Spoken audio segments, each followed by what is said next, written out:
Hello, everybody. Good evening, everybody. Please confirm that you can hear me. Hi, I can hear you. I can hear you. Yeah, okay. I can hear you. Yeah. Okay, thank you very much. We can hear you. Okay, good evening, everyone. I'm Eniola Obagunfi. You're welcome to today's LinkedIn optimization class, which is going to be conducted by Perpetua Badejo. We are sorry for starting some minutes late. We just want more people to be in class before we start. So please permit me to read the profile of our speaker, because she's already on the call now.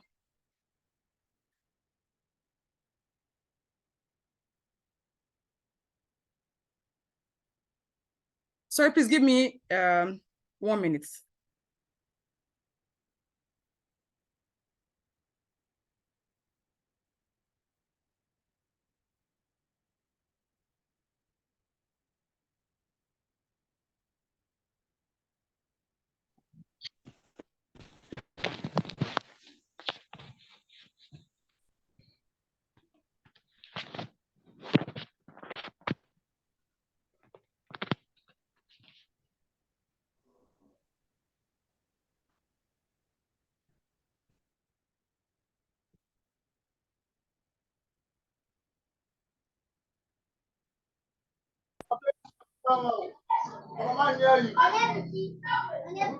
Please, can we please mute our mics, please?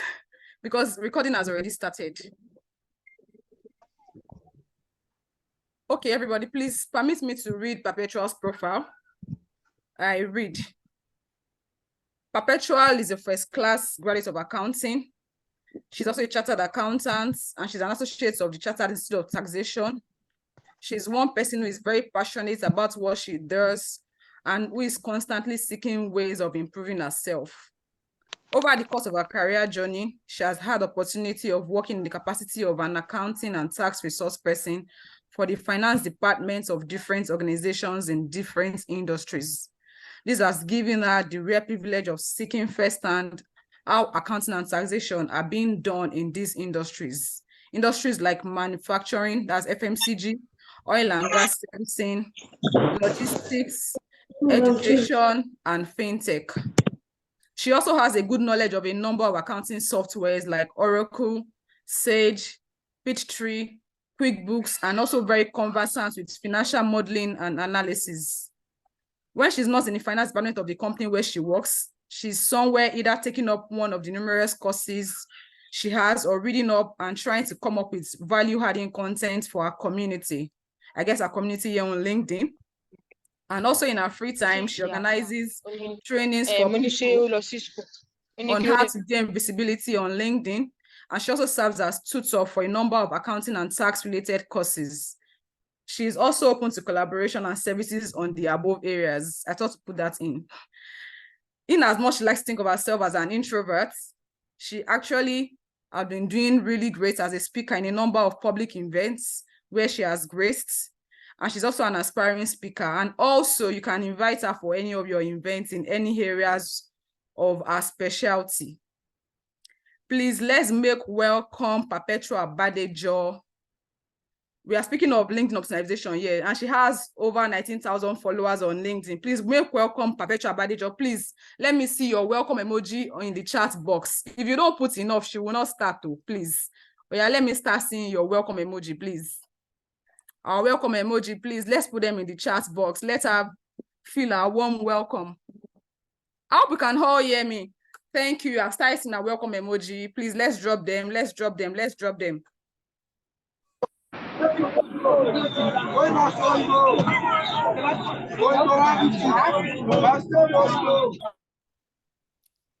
Hi, good evening, everybody. Good evening, Perpetua. Thank you so much, everyone, for the warm welcome. It's It's very good to be here. Special thanks to Damola for putting this webinar together.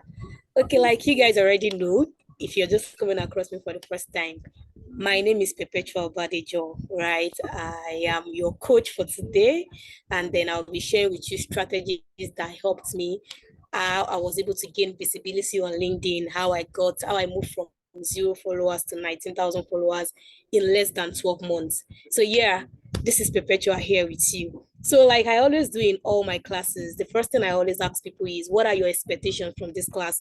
What is that thing that you aim to achieve from attending this particular webinar? So yeah, please head straight to the chat box and drop your expectation from this class for me. So let me see it. So I'll be waiting for you to drop that, and then I'll be reading it out. Thank you. Okay, Perpetual. So if you notice in the chat box, like the people that registered, my name is showing a lot. It's because I shared my link with them on the group. So that's why they're using my link to join. So some of you will have to drop your first name first. Then you can now drop your message. Yeah. Okay, I think that works. Yeah, that works. Okay, all right. Yeah. Thank you.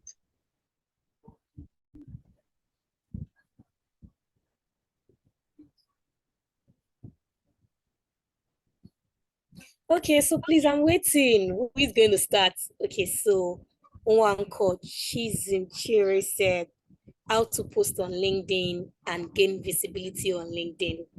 Okay, Oyidamola said, okay, I don't know if this is Oyidamola or not, but this person said... It's not me.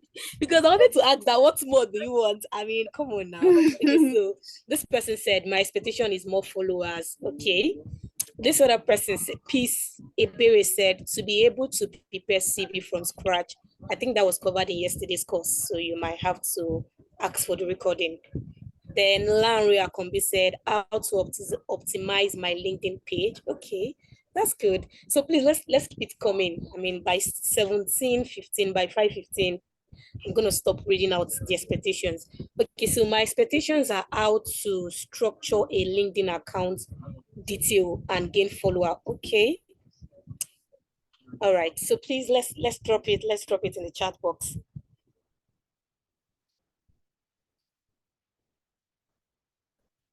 Okay, so somebody said, please include your name when you're dropping your expectations, so that it makes it more personalized. I'm just seeing Onidamola everywhere. So somebody said, how to improve my connection and how to sell myself through LinkedIn. That's very interesting. Understanding LinkedIn optimization and visibility. That's cool. How to tailor suit my CV for various industries and employers. Like I said, that was treated yesterday. Then Ade Shuaib said how to effectively utilize my LinkedIn account in order to open to global opportunities. Wow, I like that. Global opportunities. Makes sense. Esther said, no, Peace said LinkedIn optimization and visibility. Okay. Esther said visibility and followers on LinkedIn. Makes sense. Why am I seeing followers a lot? Okay, we'll get to that part anyway. Then Rihanna said, I want to improve my CV to direct it towards accounting job. Okay, I think that was treated yesterday, Rihanna. Then Pamela said, my expectation is how to set up LinkedIn profile in order to be visible to recruiters. Very, very, very important. Yeah, thank you all so much. Vivian said, my expectation is how I can be consistently sell myself on LinkedIn. Consistency, that's cool. That's cool. It's actually very, very, very important. Okay, thank you all so much. I think I've read over 10 expectations, and I think it's majorly aligned with what we're going to be doing here today. So like I always do in all of my classes, the first thing I tell anyone is I like to start from the beginning. The way it works is LinkedIn optimization is actually one part of the puzzle, and then you understand why I said so. So for you to excel in whatever you're doing as a career person, I like to tell people that there are 3 key things that you must have. Number 1 is skill identification and owning. You must know that skill that you want to be known for.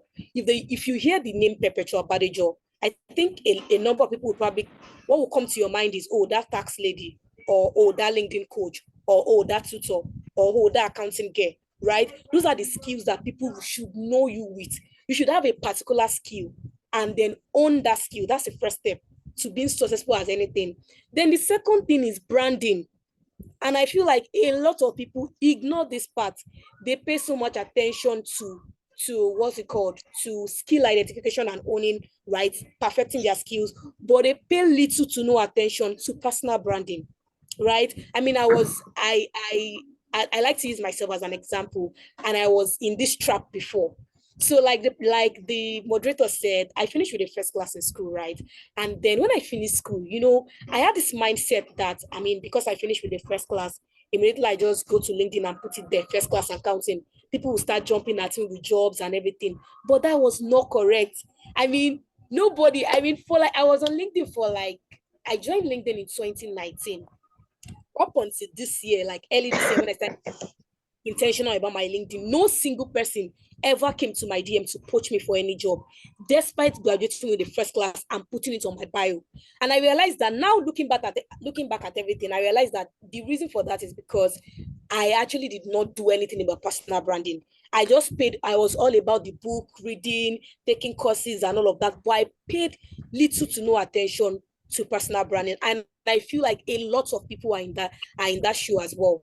You are there reading up a lot of courses, but you see the need for personal branding. Now, that's the second thing. The third thing that you need to succeed is networking, right? And I like to tell people that these three things, you must have the three of them at every point in time for you to be successful. If you have two of them and you don't have one, you would not be successful. So let me give you an example. So let's say you are somebody that you are very, very good with personal branding. There's some people that know how to package themselves, right? Even when they don't know something so much, they package themselves as an expert. You see them blowing grammar, see their CV, everything is intact, their picture, everything is good, right? That's the person. You tick the box for the person in personal branding. Then we go to networking. They have like good people in their network, people that can connect them to job. When there are openings, they send it to them. People that can connect them to openings, right? They have all of those people. So let's say the person has those two key boxes, right? The two boxes are ticked for the person. So let's say this person, the name is Sheyi. So let's say Sheyi is very good in personal branding and she's very good in networking. Because of this, she was able to get somebody that referred her for a role. Somebody referred her for a role in the company as an accountant, right? She has a BSc in accounting. So she went for the interview. Now, people that are very good with sorry, can you please mute your mic? People that are very good with personal branding now, when they go for interview, they always have the right word to say to the recruiters. So this Sheyi went for the interview, they asked him questions, he was able to answer, you understand, giving it to them back to back. And before you know it, he got the job. Now on the job, he is not able to perform because he has not owned the skills, right? He has not perfected his skills. Even though he's very good in personal branding, he looks very sharp, he looks very smart, he knows how to blow grammar, and he knows the right people. He has not still perfected his skills. And you notice that what would happen in the long run is that is either they tell him to go or he resigns, because the pressure of the job will become so much that he's not able to cope. He doesn't have what it takes to like keep up that particular job. So it's not enough for you to have to be very good at personal branding and networking, and then you're not good at your skills, right? And then there are cases also that you might be good at that thing that you do, right? You might be good at that thing that you do, have the right network, but you fail in personal branding. So what happens in these particular cases, by the time you go for an interview, because you've not branded yourself very well, people will be pricing you low. They will give you peanuts because you don't even know your worth.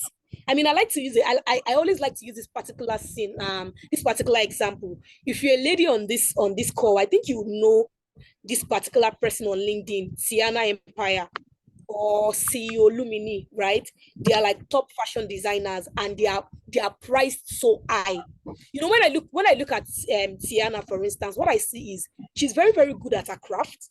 She has a good network, and she has branded herself so well that if you already have the mindset that if you're going to meet Tiana, you must come correct, you must come with good money. Now, what I'm saying is that Tiana or CEO Lumini might not be the only person that can do that kind of thing they are doing. There are other fashion designers that are actually as good as CEO Lumini and Tiana. But because they've not branded themselves very well, they cannot charge half of what Lumini is charging or half of what Tiana is charging. And that's why I always tell everybody I come across with, right? As a professional, you need to pay attention to these three things. Identify your skill, right? That particular thing you want to be known for. Be the best at that thing. Be very, very good at that thing. Then number two, brand yourself. I mean, this is very, very important. And then number three, network. Be very, very good at networking. Yeah. So those are the three key things. I mean, so bringing the conversation home, today's webinar is all about LinkedIn optimization. So before we get to that LinkedIn optimization part, let me go to the personal branding. Like I said, there are three key things, right? I said skill identification, personal branding, and networking. Now let's talk about personal branding. So when you hear the word personal branding, what comes to your mind, right? I really want to, I would call somebody and then ask them, when you hear the word personal branding, what comes to mind? So let me just check. I hope everybody is not using Oyinda Mola's name here. Okay, so Boluwatife Abolare, please, are you able to unmute your mic and say something, please? Boluwatife Abolare, please, when you hear the word personal branding, what comes to mind?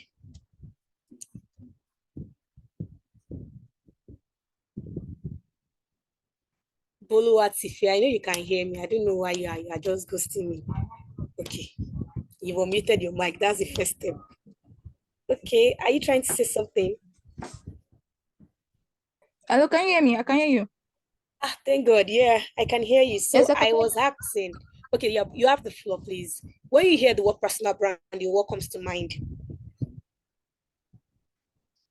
Okay, so you said earlier about being able to package yourself, being displaying that you are smart enough, and also I believe it's also being able to show like creativity in terms of what you do, be able to display the value in which you possess. So showing more of the value, showing more of your strength. Okay, thank you so much. Thank you so much. Showing more of your value, showing more of your strengths. Okay. Do we agree? Do we agree with that definition? Do we agree with that? Right. Okay, so let me call somebody else and ask what they think. Okay, this time around I'll call Oinda. Oinda, what do you think? What do you think when you hear the word past? No, don't worry, Oinda, please don't say anything because I feel like you probably just say so many things. Don't worry, let me just call somebody else. Okay, so let me call Precious Peter. Please, are you able to unmute your mic and tell us what you understand by the word personal branding? When you hear the word personal branding, what does it mean to you? Precious Peter, please. Okay, Okay. Personal branding means the unique feature of a person in terms of his career, his business, or whatever value the person is adding. For instance, in career-wise, in accounting field, if I want to have a personal brand, I should be specific in which accounting field I want to be known for. It could be tax, it could be audit, it could be tax, it could be audit, it could be consulting, and then I put it to the world in a unique form that distinguishes my own from other people's own. Okay, I think you have like a very fair understanding of what personal branding makes. Thank you so much, Precious. Okay, so to not take so much of our time, I'll just go straight into it. So for me, I would say that personal branding is the unique. I love the word that Precious used. You use the word unique, right? It's unique. It's unique to everybody. It's the unique combination of your skills, your experience, and your personality that you want people to see, right? So one thing I love to tell people is that whether we like it or not, right, people are going to judge you. People are going to form perception about you, whether you like it or not. It is given. We do it every single day, right? So it is left to you to control the perception that people have about you. That's the entire point of personal branding. Personal branding is you being very intentional about, oh, when somebody comes across Perpetual Badejo, this is the kind of perception I want them to have. You are intentionally crafting the perception that you want people to have about you. You know, the thing is, if you decide not to be intentional about your personal branding, people will just come across you and they will form the wrong perception, which is even very, very wrong. It's very, very hard to correct. So if you just leave your profile or leave your personal branding, you're not doing anything about it, people can just come about you and form the wrong perception about you. right? Personal branding is actually very, very, very important. And there are two aspects to personal branding. But there's the offline branding and then there's online branding. And you realize that the one that people actually pay attention to is the offline branding. So your offline personal branding talks about it's the combination of how you talk, how you dress, how you carry yourself, your charisma. I mean, when people see you for the first time, first impression, that's your personal branding. That's your offline personal branding. And it's the reason why when you're going out, you're very intentional about the kind of things that you wear. You're like, no, I can't wear this clothes now. What if an old schoolmate sees me on the road? No, I'm going for an interview. No, I can't put on this.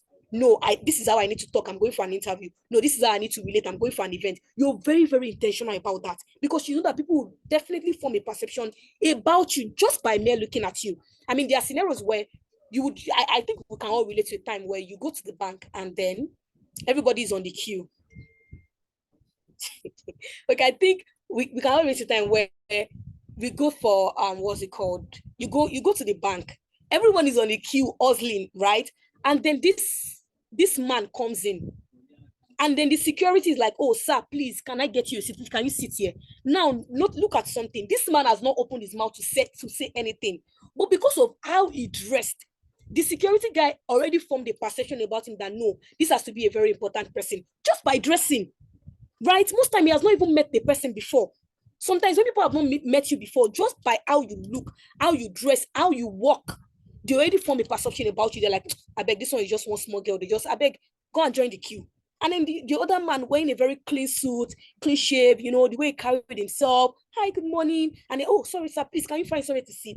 That's the power of personal branding. I know that a lot of people actually pay attention to offline branding, right? But the thing is, I don't know, for whatever reason, right? People think that online branding is not important. I don't know whether they forget about it or whether they just do it intentional. I don't know, or whether they are just ignorant about it. Now, the world has gone digital. The world has gone digital.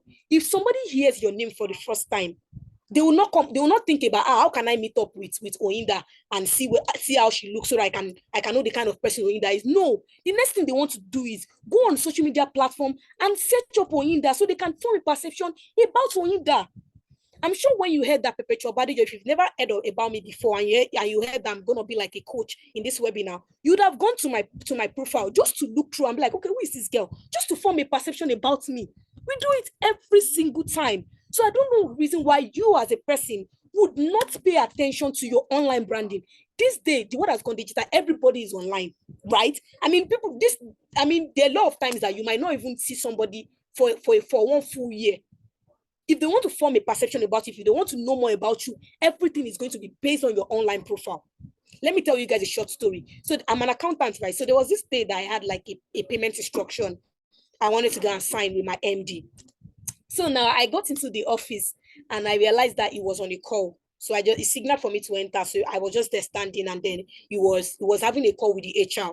So I overheard what they were saying. So the HR was talking to him about some candidate that they had, right? So the HR was saying things like, oh, more, there's this new girl that we want to hire. Like, this girl is very, very good. You need to see her test score. You need to see this. You need to see where she has worked. And, you know, the HR kept on like raining praises on this particular lady. And you know, the next thing that the MD said was like, that's impressive. Can you send me a LinkedIn handle? I was just looking at him that, seriously? Can you send me a LinkedIn handle? Now, the HR has said so many good things about the lady. The next thing is he wants to go and check her out online to see for himself. So imagine if this particular lady is the type of person that does not pay attention to online branding. By the time the CEO of a company goes to your profile and then they are seeing, you know one thing I said about personal branding is sometimes if you don't pay attention to your personal branding, you might end up sending the wrong perception without you even knowing. So imagine the lady is somebody that does not pay attention to personal branding, and then the MD goes to her profile and like, what is this? But this kind of profile I'm seeing does not really tally with the feedback I'm hearing from the HR. This is to tell you the importance of your online branding. I mean, if we really go into this matter, you'll be shocked at the amount of opportunities that some people have actually lost just because they don't pay attention to their online branding, right? Okay, so moving on, now that we know how important online branding is, at the end of the day, you can decide to choose whatever platform to build your personal brand on. You can decide to choose LinkedIn, you can decide to choose Instagram, you can decide to choose Facebook, whatever platform, such that when somebody says, can you please share us your your social media handle, you send them the link to that particular platform to check you out on that platform. But for you as a professional, the best platform that I would recommend for you to build your personal brand is LinkedIn. And it's because LinkedIn is actually a platform that was originally designed for professionals, right? And then there are a lot of members on LinkedIn. Number two. Number three, LinkedIn is a platform that allows you to connect to people beyond your geographical location. You can connect with anybody from any part of the world. Number four, it allows you to stay connected to industry leaders. So yeah, you need to build your personal brand on LinkedIn. So now we brought the conversation finally to LinkedIn. You see the way I was cascading down from the 3 key things to personal branding, to online branding, and now to LinkedIn. Now that you finally decided that you want to build a personal brand on LinkedIn, you need to be very, very intentional about it. So just to make sure that this thing is very detailed, I have like 5 checklists to make sure that you're doing the right thing on LinkedIn and to optimize your LinkedIn. So the first thing is, so I'll share my screen so that, I mean, maybe for some of us that don't really know how LinkedIn works, you can actually see the practical thing of what I'm saying. So I'll share my screen and then I'll use my own LinkedIn page to explain.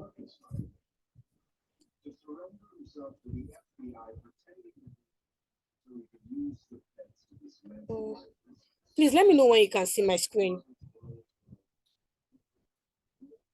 Please, can anybody see my screen? Yes, we Or have I can. been talking to myself? Yes, Okay. I can.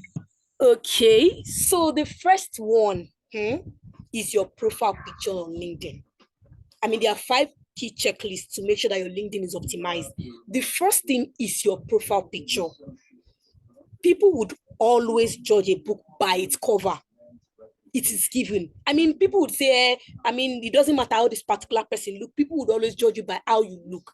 So I do not for any reason understand why you would come to a professional platform like LinkedIn and be using a selfie as your profile picture, for heaven's sake.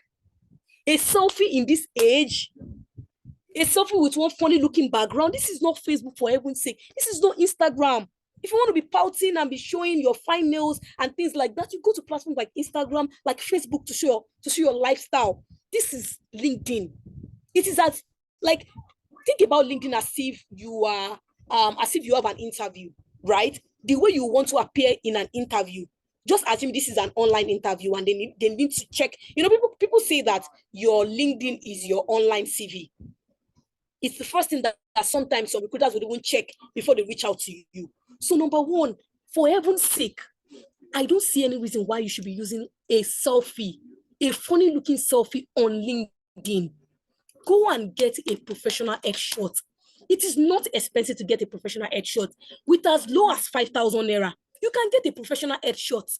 Wear a nice shirt, wear a fine hair, have a nice haircut, have a clean shave, use a plain background, sit down, let them take you a picture and you use. Because you know the thing is, when you use a professional picture, when somebody comes across your profile for the first time, they already have this perception that you're an expert. Look at my profile picture now. Is it not giving? It is giving, right? Imagine I was using one funny looking, blurry selfie. And then when they said, oh, Perpetual Badejo is going to be the coach for this session, and you went to my profile and you're seeing that, like, this, I don't understand this lady. What is she doing like this? Right? So your profile picture on LinkedIn is very, very, very important. I mean, sometimes when I come across people and they send me a DM and they are saying they are they are jumping from one DM to the other, I just take a look at their profile. I'm like, where do I even start to advise this person from? Right? I don't even know where to start from. Your profile picture is zero. Are you trying to say that you cannot afford a suit or you don't have a jacket that you can use to take a picture? No, now, or a shirt. You now go and wear one. Come on, please. I don't even want to say so much. Use a professional looking picture. Go to the studio, get one picture. If that is the picture you use for 5 years, it doesn't matter. Just use a professional headshot. I mean, take a look at the top content creators in your niche. You'd barely see anybody using one funny selfie with filters and what have you. Yeah, so that's the first thing, right? Then the second thing is, this is together, your profile picture and your LinkedIn banner. To get a LinkedIn banner on LinkedIn, this is what is called a LinkedIn banner. To get a LinkedIn banner on LinkedIn is actually very straightforward. It's easy. It's free.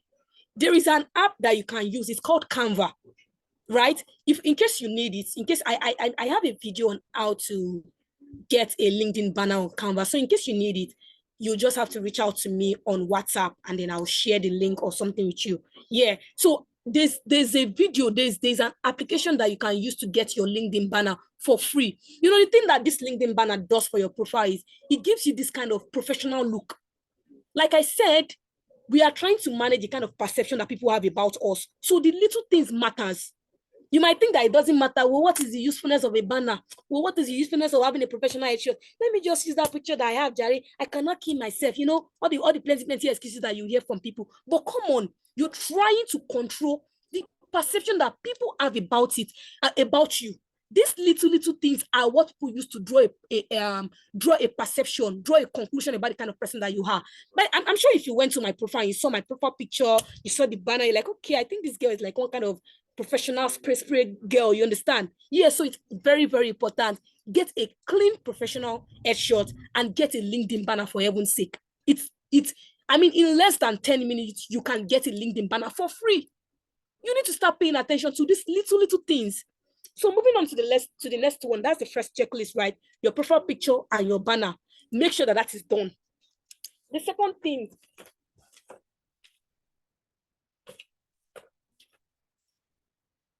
okay, the second thing is your headline. This is what is called your headline. This thing that you have here under my name. You can see BSc accounting, tax specialist, blah, blah, blah, blah. That is what is called your headline. I don't understand why you would come on LinkedIn and something as simple as putting an headline on your profile is such a hard work for you. For Christ's sake, what are you doing? I mean, I would even say that it's better you don't have a LinkedIn account than for you to have a LinkedIn account and you're not paying attention to it. Just go off the app and let us know that, oh, when we search for Perpetua Badejo, she's not on LinkedIn. Than for you to be on LinkedIn and you don't even know what you're doing. How can you be on LinkedIn and you don't have an headline, for Christ's sake? Okay, so sorry, before I go to the headline, there was something I was going to say about the profile picture. I almost missed that out.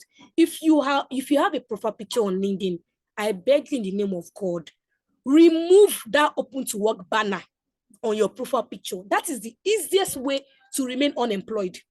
Okay, so let's say you are single. You are single and you are searching. Do you carry a banner on your forehead? Or do you upload it on your LinkedIn or on your WhatsApp status or on your profile picture on Facebook that, please, oh, I'm single and searching? No, you don't do that. The reason why you don't do that is because by the time you put this banner to the whole world that you are open to work, you put it on your profile picture, it gives off this kind of desperate vibe to recruiters. You know, the funny thing is, and this thing is actually about psychology. So when recruiters are looking to hire somebody, right, they always tend to want to hire somebody that is in high demand, somebody that is in competition. They like to hire somebody that has a job currently and it feels like, oh, there are a lot of people that want this person and they will also want this person. I don't know if I'm explaining myself well. So if you are there and you are putting this open to work banner, it feels like, you know what it says? First of all, it doesn't portray you as an expert in your field. Because if you're an expert in your field, the first thing that will come to mind is, I mean, it shouldn't be that bad that you have to put a placard on your profile picture that you're looking for a job if you actually know what you're doing. So already somebody's looking at you like, I don't think this person is actually very good in what they are doing. For them to be hustling for a job on LinkedIn like this. Now, there are better ways to actually put open to work, to actually look out for jobs without putting that placard on your profile picture. Putting that placard on your profile picture, okay, so let's say for some reasons, some recruiters even decide to overlook that placard and they reach out to you, which in most cases, you will not see anybody reach out to you, right? Nobody will come and put you in your DM because they feel like you are free, you are available for anybody. Let's say for some reason, this recruiter is very kind, right? And then they don't even pay attention to that. They come to your DM. They will price you low. They will price you anyhow because they know you don't have choice. Whatever they give you is what you will take. A job that is supposed to pay you 300,000, they tell you to come and take it for 90,000 naira because they know you are desperate now. You that can carry placard and put on your profile picture to tell you what I'm looking for a job. Oh, come on. See, let me tell you something that you don't know. 80% of people on LinkedIn are actually looking for a job. Even your top professionals, right? They are looking for a job. Everybody is looking for a job at one point or the other, trying to change their job, looking for better offers. But you don't see them put the placard on their profile picture. Not be you, they look for job pass. So I don't see any reason why you should put a placard on your profile picture saying you are open to work. Like I said, you can decide to follow my advice, you can decide not to follow, but this is actually a psychological thing, right? And I'm telling you how it works.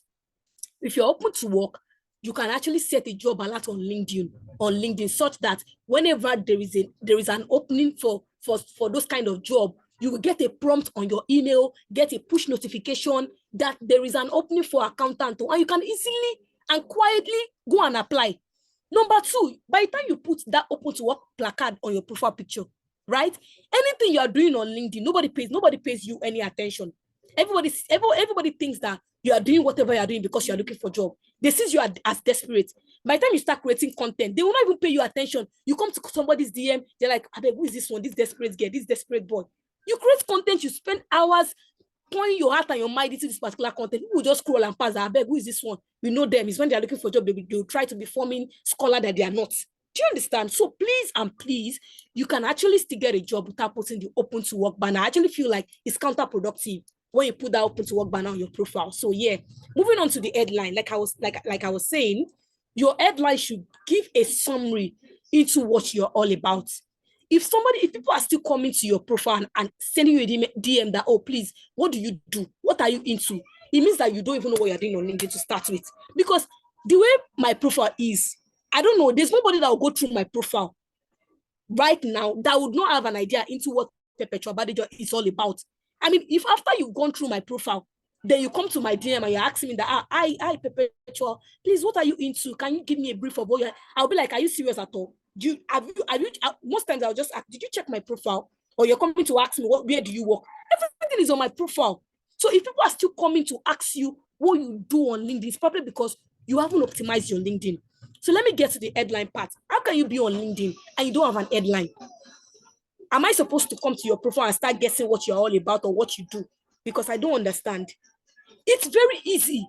In short bullet point or in short summary, give us a brief of what you are all about on LinkedIn, your particular niche, that thing you focus on, that thing that is your area of expertise.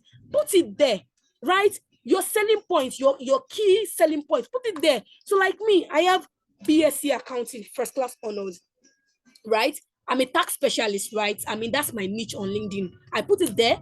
I'm a financial analyst in a fintech space. I put it there. I'm a LinkedIn visibility coach. Helped over 500 people gain visibility on LinkedIn. I'm a tutor. I mean, if you come across my profile, before you even scroll down, when you read my headline, to be honest, you have a fair understanding of what this particular lady is doing on this platform or what she's all about. You have a fair understanding. So if your headline does not portray that, then you don't have an headline to start with. You need to go and work on it. Your headline should give an insight into your area of expertise, what you do, the people you help, the problem you solve. You can see the way I drafted my headline. Very straight to the point. The important things are there. And it's very enticing. So yeah, you need to work on your headline. Your headline is not supposed to be your job title.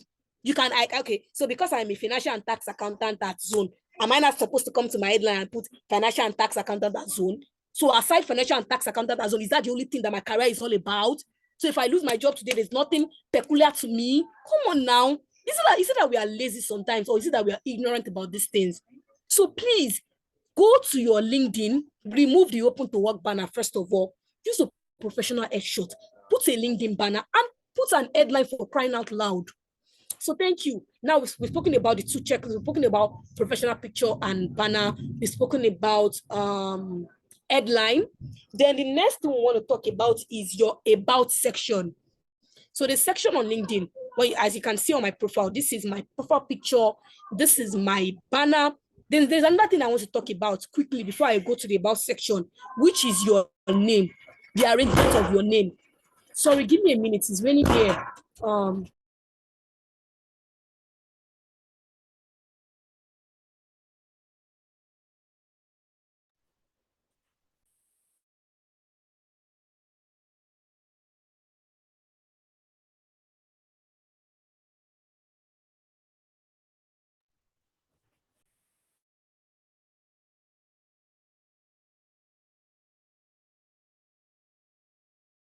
Oh yeah, so sorry about that. It was raining and then I had to quickly cover my journal and some other stuff.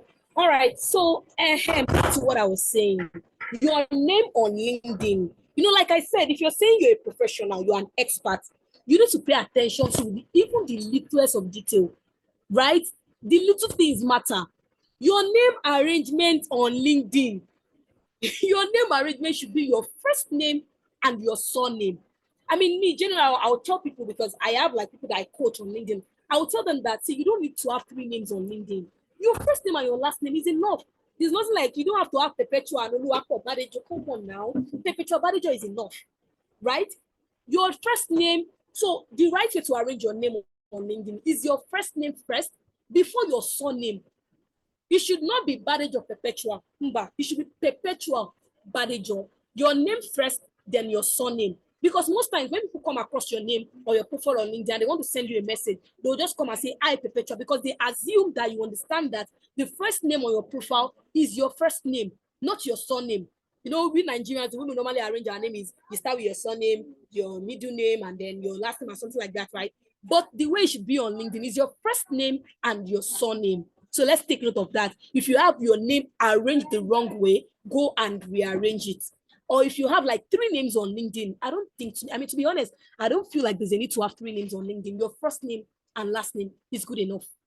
Just keep it short and simple. All right, so moving on to what I was saying, the next thing I wanted to talk about was your about.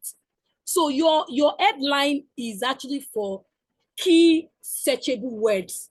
Okay, another thing I need to talk to you about your headline is that when you're crafting your headline, you should craft your headline in such a way that when somebody searches for maybe an accountant or a tax specialist, when somebody like, oh, there's this word I'm trying to look for, your headline should be search engine optimized, that kind of stuff. Yeah, I think that's the word. Search engine optimized. I mean, LinkedIn search optimized in such a way that when somebody search for somebody in your industry, if you're an accountant, your profile should have something relating to accountant, so that if somebody search for accountant, fintech, your profile can pop up. If somebody search for tax specialist, your profile can pop up. If somebody search for HR recruiter, your profile can pop up. You need to use those keywords in your headline. Those keywords that people probably use to search for people in your niche. That's another thing you should note when crafting your headline. Now, going to the about section. Your about section gives you enough room to tell us what you are into. Your headline is just for quick talks, very short, straight to the point. But your about is where you tell us your history, tell us your career progression, where you want to be in 10 years, where you were 5 years, anything you want to talk about, anything that gives us a fair view of who Perpetua Badejo is should be in your about. This is where you flex your muscle, right? So if you go to my profile and you check my about, I have how many paragraphs? 1, 2, 3, 4, 5, 6, 7, 8, 9, 10, 11, 12. Geez, I have like 12 paragraphs on my about. And I feel like if you go through my about, it gives you a fair insight into what I am all about. And you should do the same. I don't know. You know, sometimes there's some people on LinkedIn, what they do is copy and paste. They will just go to, maybe if you're an accountant now, they'll just go to Oyindamola's page, copy the way Oyindamola wrote about, paste it. Copy Oyindamola's headline, paste it. No originality whatsoever. Nothing. I don't know. Why are you like that? Is it that you as a professional, you cannot sit down and come up with like 4 or 5 paragraphs that talk about yourself, that you now have to be going to people's profile to copy and paste what they have? Come on now, you can do better. So yeah, your about should be personalized. And it's always better when you draft it in such a way that it's like you're talking to somebody. It makes it very interesting to read. So like my about now is about my about is like 10 paragraphs or more. But when you start reading it, I feel like you read it to the end, because I made it very engaging and very interesting. I made it look like you're right in front of me and I'm having a conversation with you. So it's not like I'm using all this plenty jargon, all this plenty English, and I'm just blowing grammar all over the place. No, simple English. I'm telling you what I do. I mean, if you read particular thing to like a 6-year-old, okay, maybe I'm exaggerating, maybe like a 10-year-old, they'll have like a fair understanding into what this particular lady is doing on LinkedIn or what a career is all about. So yeah, that is what you need to focus on when you're writing your about. Take out time. It's not something you rush and do. Take out time. You know the thing is, anybody can what's the right word now? Hey, Jesus, English. Anybody can. God. I mean, the word just skipped from my head, but no worry, Sha. So anybody can just bump. Okay, yeah, that's the word. Ah, goodness. So anybody can just bump into your LinkedIn page. It could be a CEO of a company. It could be anybody. I mean, and you know, the thing is, first impression matter. You might never get a second chance. So let's say, for instance, right, you invite your friend to your house for the first time, and they come to your house, everywhere is looking scattered, your shoe is all over the place, your bed is not. I'm like, the next time they will never come to your page, they will never come to your house again. Take that house as your page, for instance. You invite somebody, maybe you made a post, and because of that post, the person was like, this post makes sense. Who is this person? They now click on your profile, like, they're like, now, wow. You know, by the time they come to your profile, it's just something else, right? You might never, I mean, even if you now later in the future go and rearrange your house, put everything in check, if you invite them to your house the second time, they might never want to accept your invitation because they feel like, that girl that's you, I beg me, I don't want to go that kind of house, that kind of stuff, right? You might, or the opportunity you have might just be once with one person, with somebody. So you need to make sure that you are opportunity ready. Your profile is opportunity ready, such that any day a CEO, a CFO, or somebody that might need your service mistakenly bump across your profile, they are hooked. They are just hooked by what you have on your profile. So yeah, your about should be something you take out time, sit down, think it through, and you write it such that we have like a very fair insight into what you're all about. So that is the about section on LinkedIn, right? Then the fourth one is your qualification and education.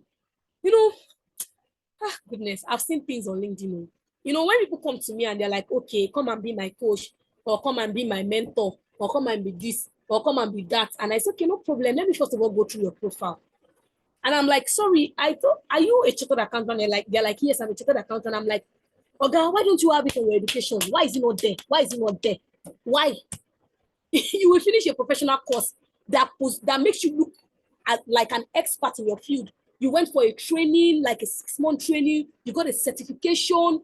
You will not put it on your profile. You only put your BS. Some people will not even put their BS. I don't understand why are you doing that? Am I supposed to come to your DM and be asking that, please, Perpetua, can you send me a list of your education and your qualification and your certification? Come on now. Anybody can come across your profile at any time. Just make sure that you have all of your education, all of the professional qualifications that you're taking, have them listed on your profile. You might want to be showing on your WhatsApp because I don't want to intimidate anybody. But this is LinkedIn. You're not intimidating anybody. You're just positioning yourself the right way. So please take out time, sit down. I mean, some people have 15 years of experience. Sit down. They have like 10, 15 professional qualification and certification. Sit down and list everything out and upload it on your LinkedIn. You know, these are the things that further give somebody the comfort that you're actually an expert in your field. When you come across my profile, you're like, okay, this girl maybe you saw my headline and you see something like, oh, tax specialist, like, we know them. Now, so they're going to form tax specialist. Okay, let's see what she has. Tax specialist. So yeah, let's see now. You now scroll down to my profile.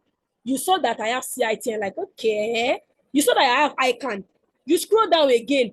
You saw that I've done like a number of courses with like Deloitte School of Tax. Like, okay, well, I think she actually she's qualified enough to call herself a tax specialist. This is what those professional qualification and education will do to people that come across your profile. It gives them some sort of comfort to say that, oh, this person is actually an expert in their field.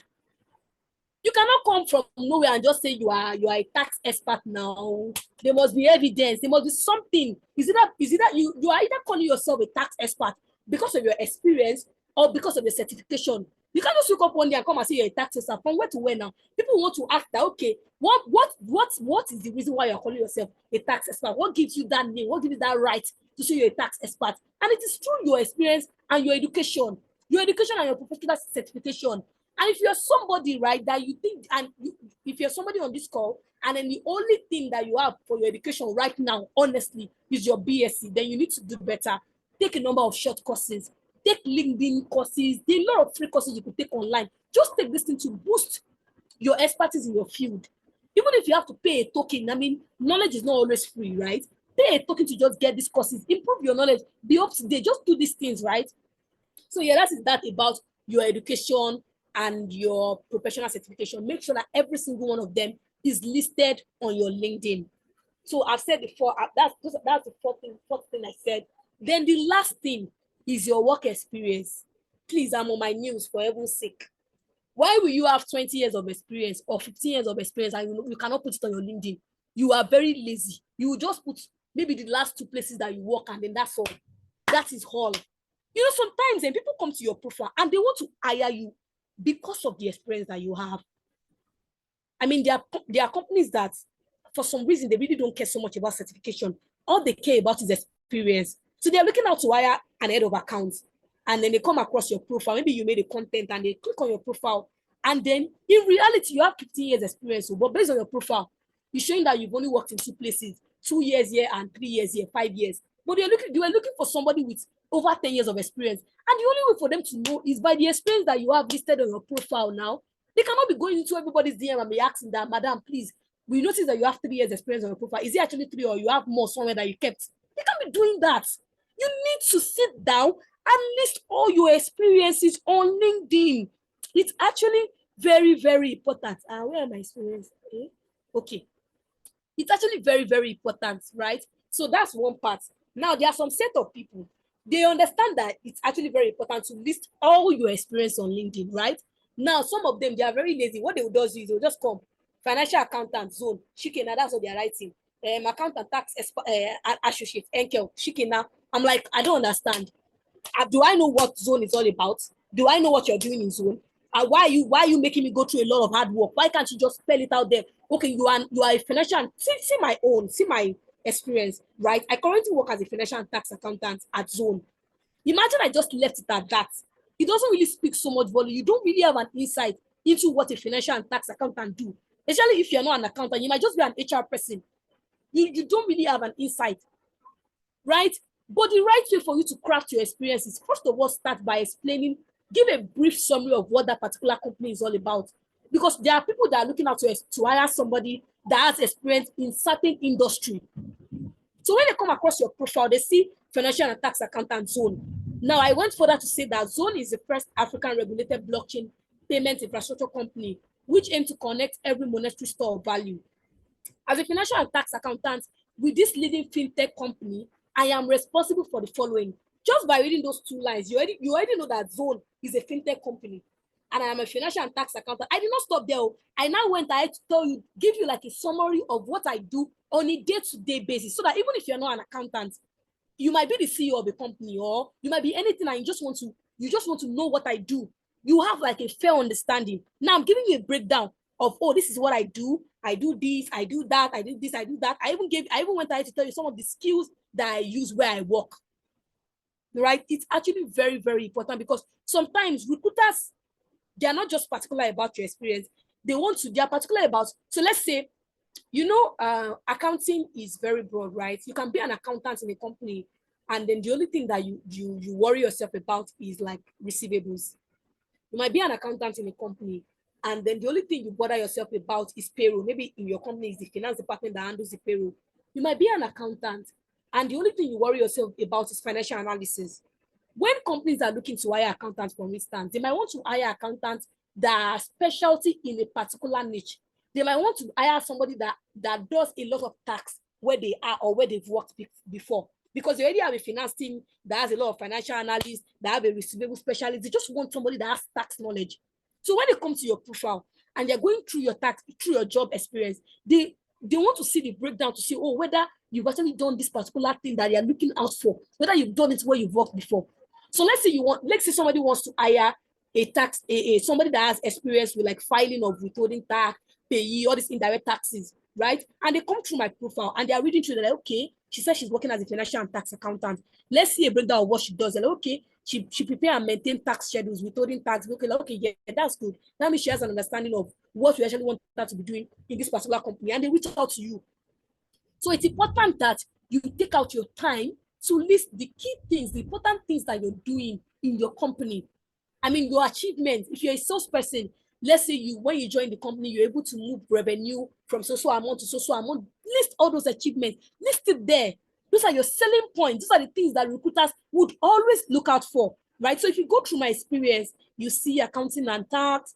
You see all of my experience. I took out time to like list, give a breakdown of what I was doing. So if you're on this call and for whatever reason, maybe due to ignorance or whatever, you have your job experience listed, but you don't have like a breakdown. So please just go quietly to LinkedIn and go and edit it. Go and tell us breakdown of what you're doing, what your industry is all about. And yeah, that is it. Now this is just now speaking. Now, okay, so I'm done with the LinkedIn optimization. These are the 5 key things that you need to do to make sure that your LinkedIn is optimized. I mean, people like to use big grammar for things. When you hear the word LinkedIn optimization, you think it's one very serious or one very big thing. This thing that is simplified for you is something that people charge you like 20,000 or 10,000 to do for you.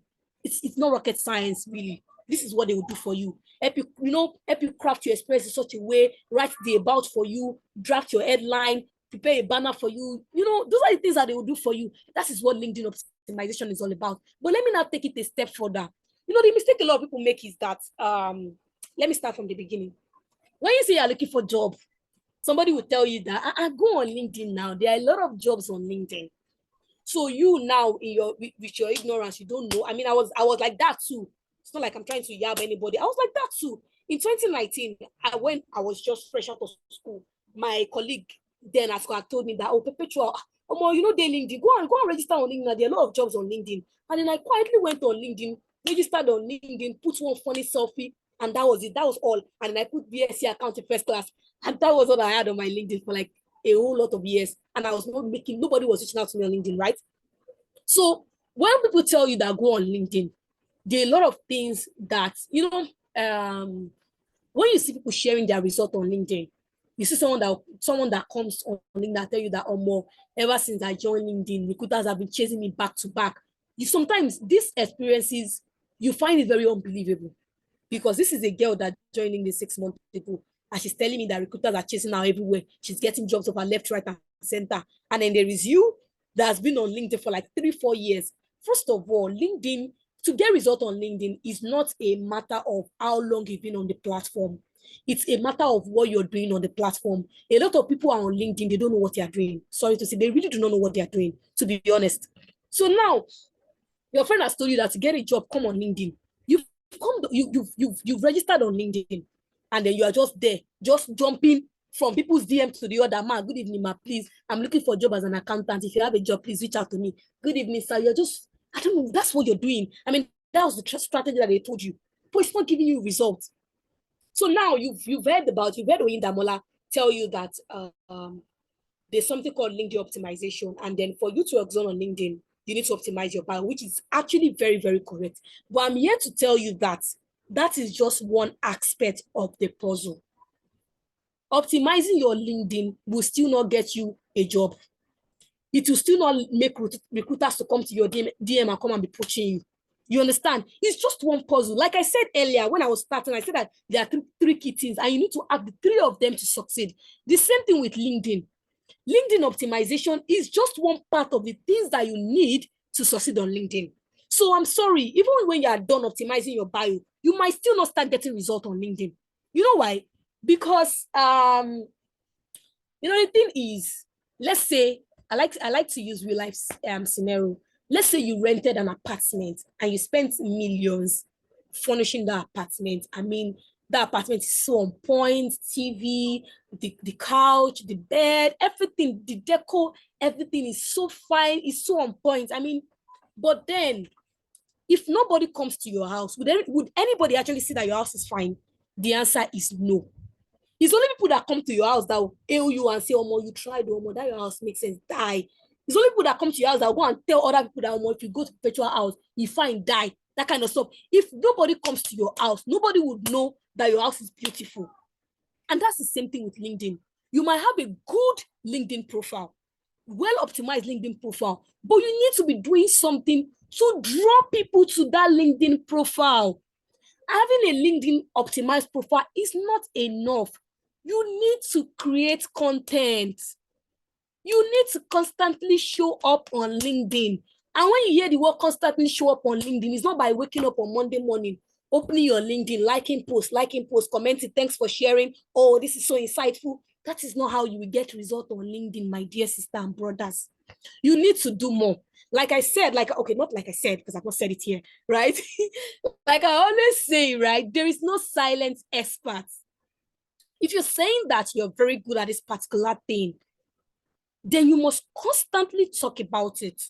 You know, the way it works is that in the labor market right now, there are a lot of people that claim to be what they are not. There are a lot of people that claim to be finance manager. They can do this. I can write budget. I can prepare financial statement. They write all sorts of things, but in reality, they cannot do it. So now recruiters are very, very wary, right? For them to have some level of trust or some level of confidence in you, it's because they've gone through your profile and they've seen you showcase yourself, display your expertise, display your knowledge in that particular niche. If I'm saying that, I mean, if you go through my profile and you go through my post, I don't really need to say so much. You know that, okay, this girl is actually well grounded in this accounting and tax thing because I'm constantly talking about it. Now, let's take, for instance, you have an O1B, maybe one of your best friend is getting married, right?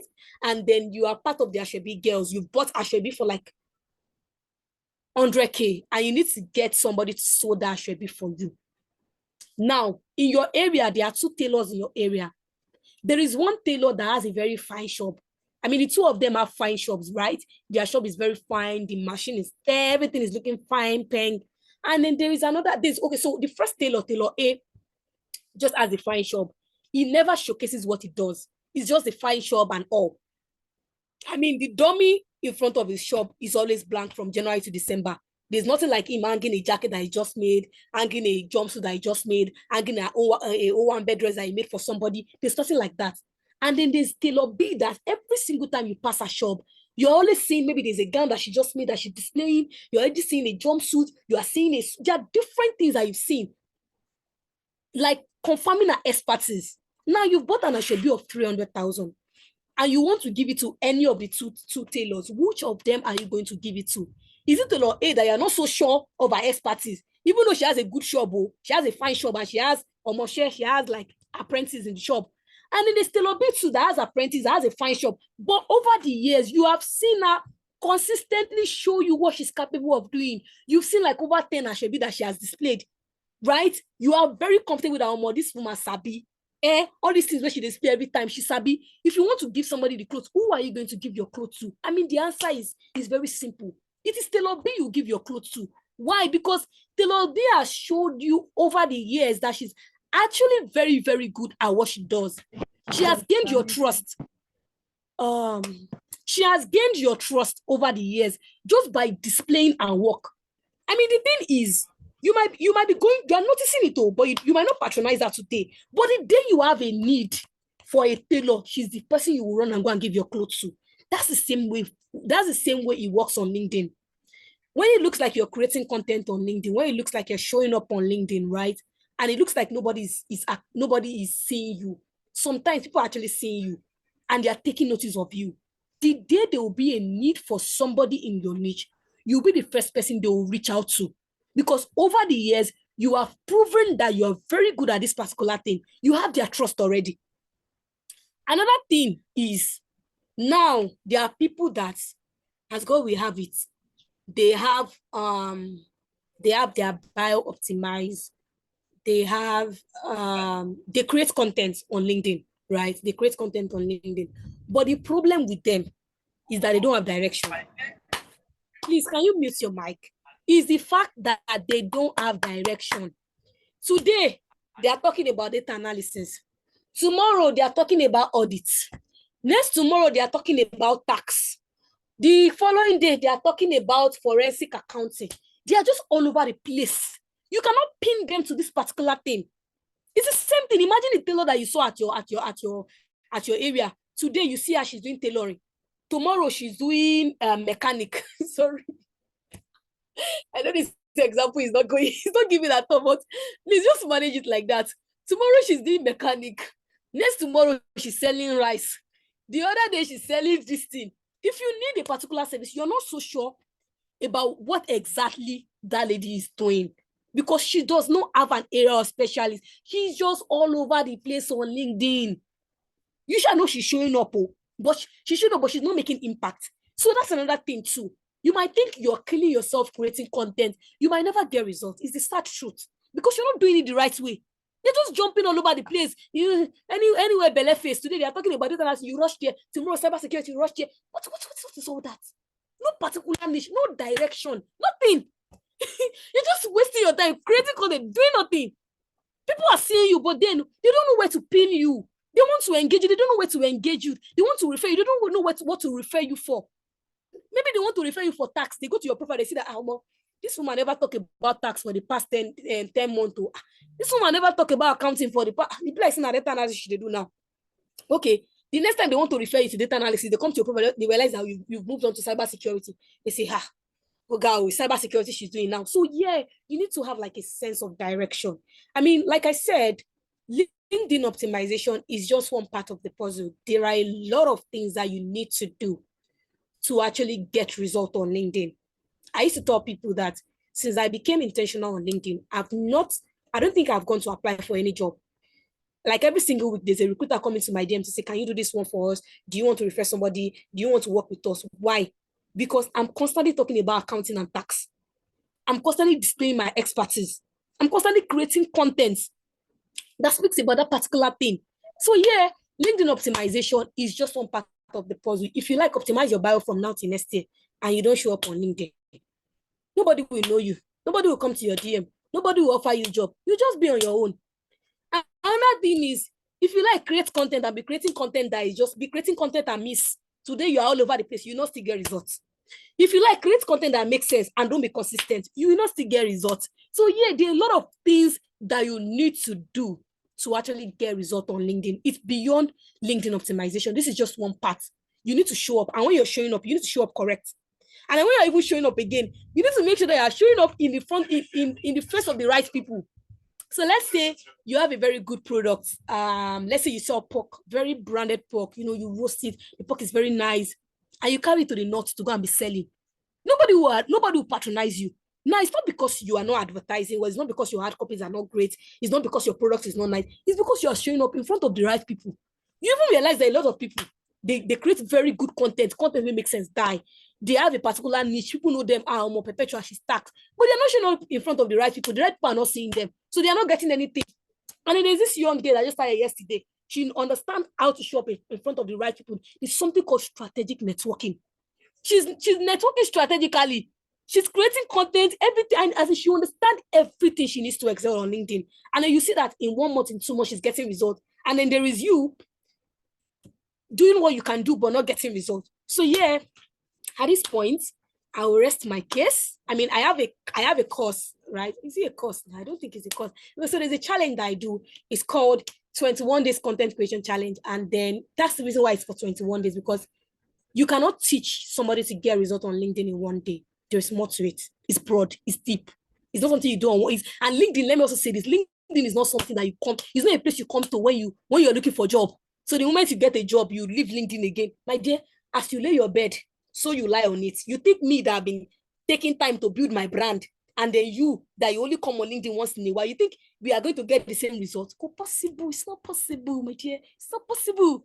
So if you like, let it only be that when you have a job or you're looking for a job, you come on LinkedIn. As you lay down your bed, that is how you lie on it, right? Your personal brand is something that, I mean, one of the excuses that we hear people say is that, I'm very busy. Well, me, I don't think content creation is for me. I don't know what to write. I don't know how to write it. I don't know how to speak English. Those lazy excuses. Me shy die. See, I'm a very shy person. But then I know that for me to excel in my career, I have to remove that garment of shyness and throw it somewhere. I need to show up and show up correct. I need to do what I have to do. So yeah, it's not easy for me too. It's not like you think because I show up every time on LinkedIn, every day you are coming, you are seeing a picture body all over the place. You think it's a walk in the park. It's not. It's something that I'm intentional about. So if you want to build your personal brand on LinkedIn, it's something you have to be intentional about. You have to be disciplined enough to do. So like I was saying before, I mean, so many things in my I won't talk, Sha. Like I was saying before, Sha, I have a challenge. It's called a 21 Days Content Creation Challenge. And then, like I said, LinkedIn optimization and getting result on LinkedIn, it's not something you teach somebody in a day. So I have a 21 days challenge that I coach people on how to show up on LinkedIn, how to show up in the face of the right people, how to get results, how to create content. I know that truly A lot of people don't know how to create content. They don't even know what to write about. But yeah, I'll teach you everything that you need to know. So yeah, in case you're interested, in case you really want to build your personal brand, feel free to reach out to me on whatever platform, LinkedIn, WhatsApp.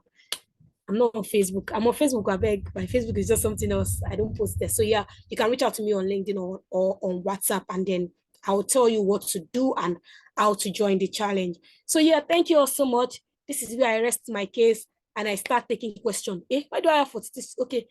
So yeah, if you have questions, please raise your hand and then I'll call you and I'll take your questions. Thank you. Please, I hope that I was able to meet your expectation.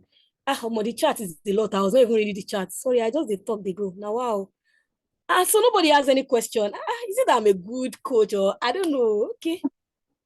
All right. Perpetual, there are some questions in the chat room, actually. I'll allow Eniola to take them. Okay, all right. So that's fine. Well done. Thank you so much. You came to shake the table today.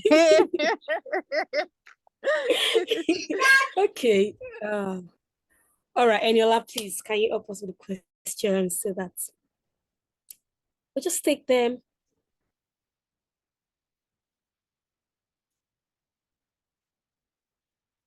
Eniola, are you there?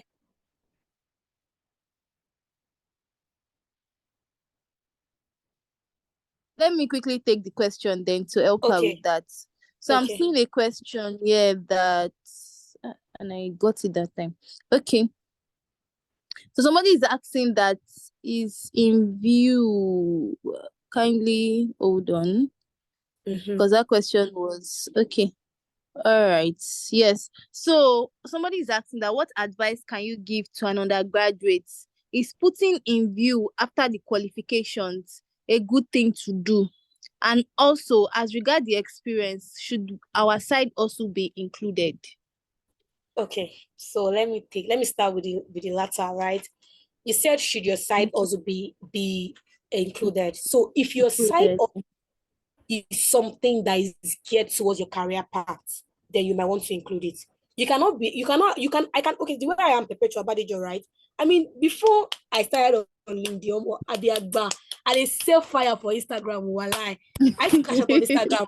I'm an online seller, but you not see me put that on LinkedIn because it doesn't add anything to what I'm portraying myself at. Was I doing tax there? So that's it.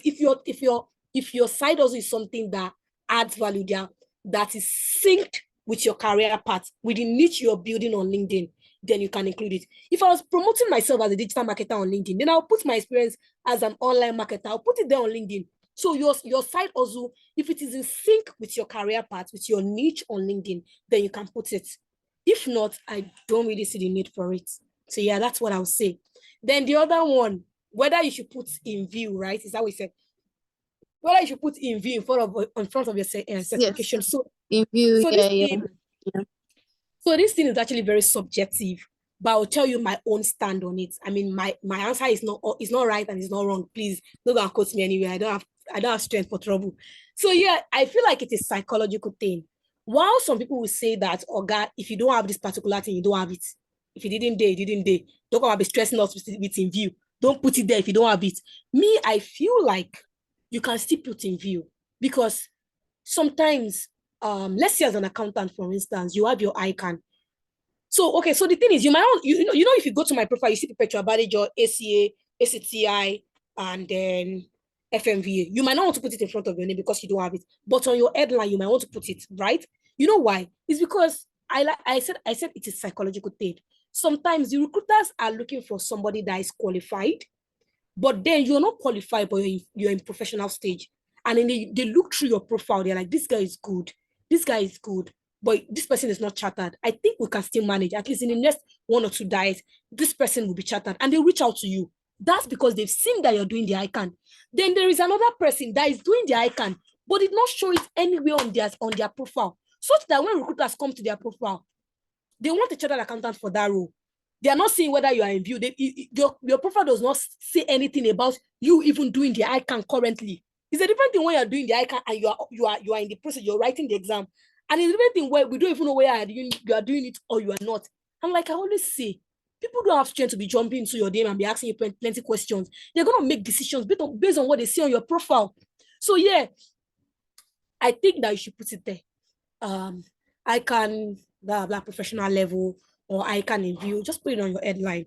I think it's not bad. Well, it shouldn't be the first thing that'll be on your headline, but somewhere on your headline you can put it, because if there are recruiters that see you, your experience, your qualification, everything is good, they can make exemption for you if you're that good, because you are actually writing the icon already. So yeah, like I said, the answer is subjective, and this is what me I would say. This is what me I would do if I was in your shoes. Yeah, thank you.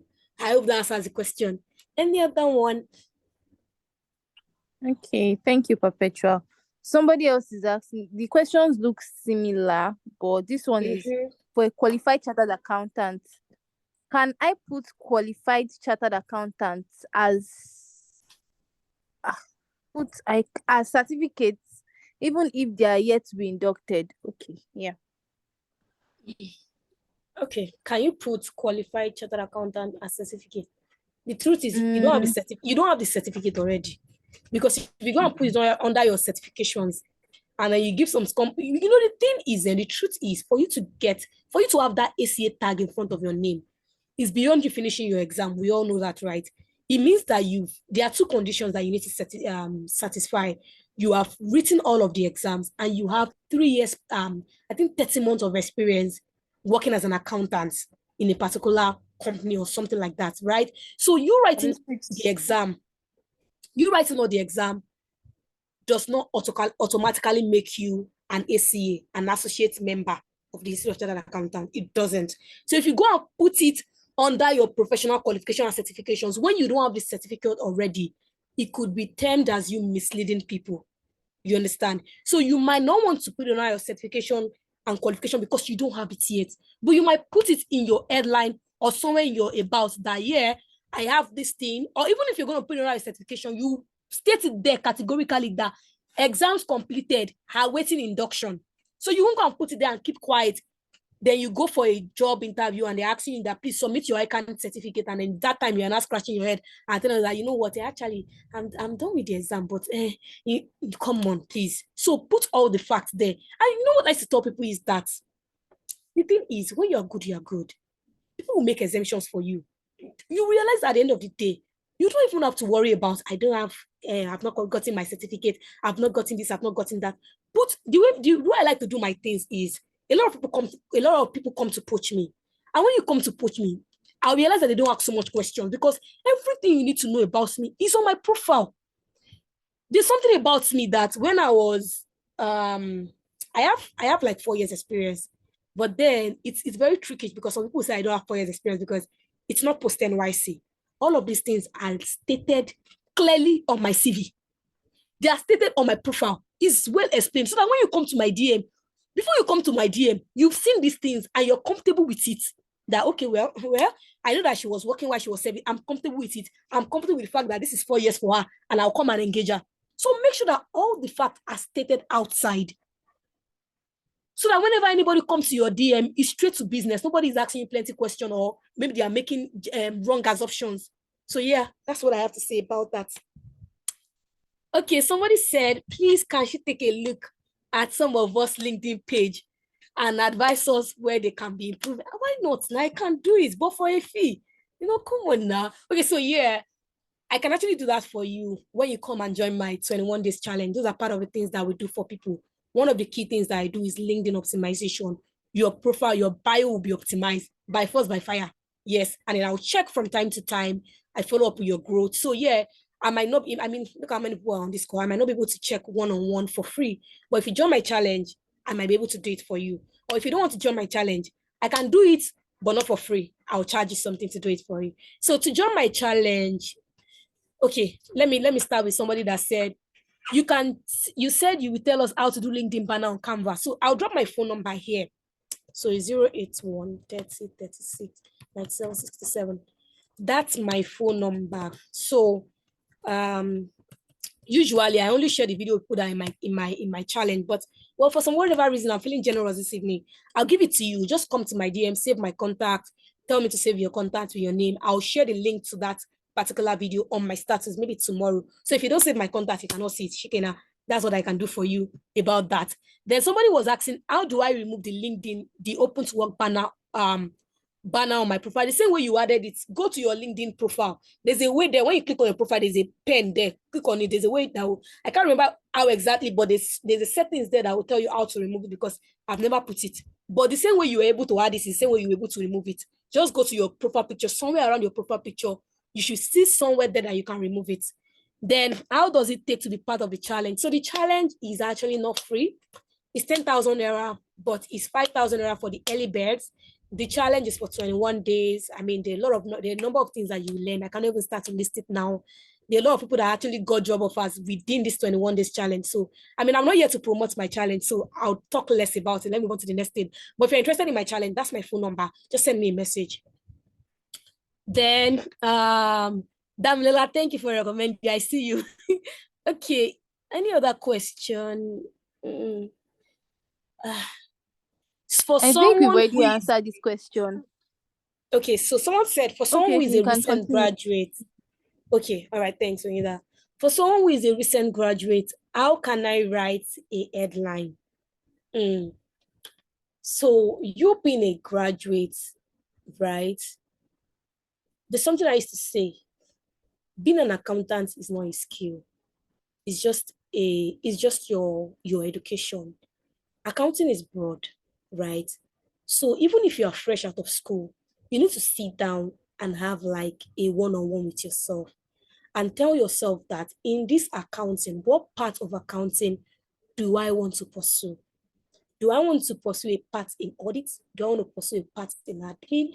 Do I want to pursue a part in tax? Do I want to pursue a part in risk? You ask yourself these questions, your area of interest. These are the things that would help you draft your headline. You understand? These are the things. I mean, when you join my challenge, on the day zero, day one, one of the first exercises we ask you to do is skill mapping because a lot of people don't even know what they want to do. To even say you want to start creating a brand on LinkedIn, you need to first understand your niche. So there are a lot of activities that we do, how we help you create your niche, what you need to, the questions you need to, there's a lot of stuff like that. So yeah, you need to sit down and do a skill mapping. Look at all of the skills that you have, which one you want to develop. That will determine how you draft your headline. Like I said, this thing is actually very deep and very broad. It's not something that I can cover in a 1 hour or 2 hour webinar. So yeah, for that person asking, please send me a DM, send me a message on WhatsApp. If I would onboard you to my 21 days challenge, and then you would get answers to your question. Thank you. Damola, you have the floor now. Okay, thank you so much, Perpetua, and congratulations on your new role at the Zone as thank a you. tax accountant. So congrats, thank Mama. you. Yes, thank you everybody for joining. I don't know if we have more questions. Somebody, okay, Godwin was raising up his hand. Okay, Godwin, Okay, you can take the mic now. You can unmute yourself and ask your question. All right, thank you very much. I joined the call very late, but at least I was able to get one or two.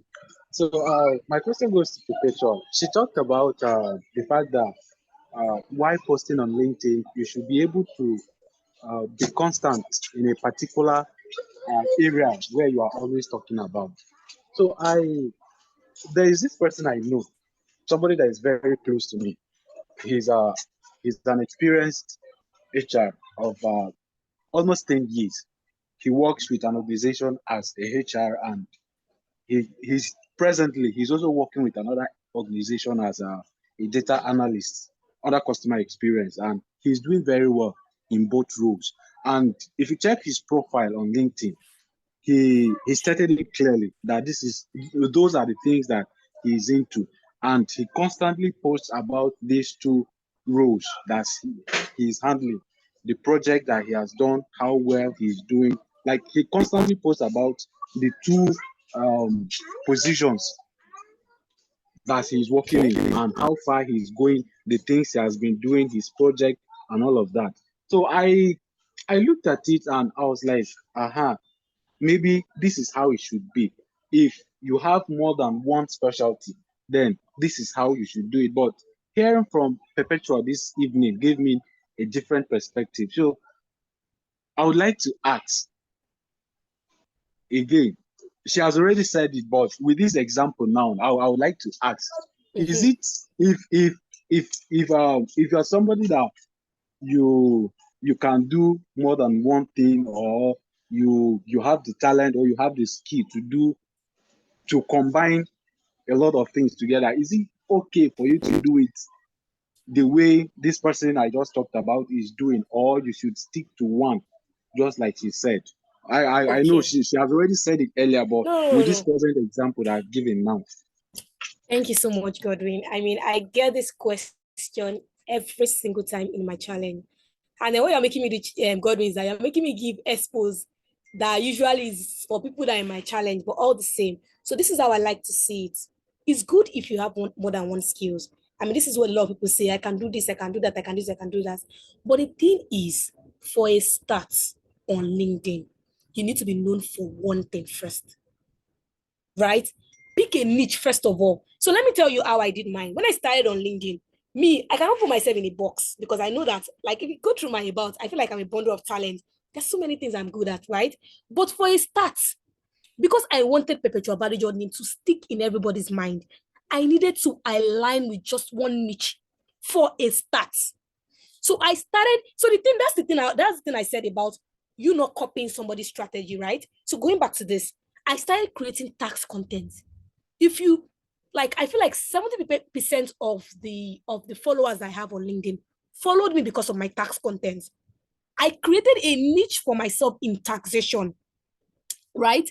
When I had entered into the market, become like a known person in taxation, I was not able to. There's something they call upskilling, a bit cross-selling, a bit, oh goodness, every single time I'm always mixing this word. But then now that you've established yourself as an authority in one particular niche, it's now easy for you to ride on that your expertise in that niche and tell people that, oh, I'm a tax person, but I know small when it comes to accounting. I feel coach you for LinkedIn, like I'm doing currently.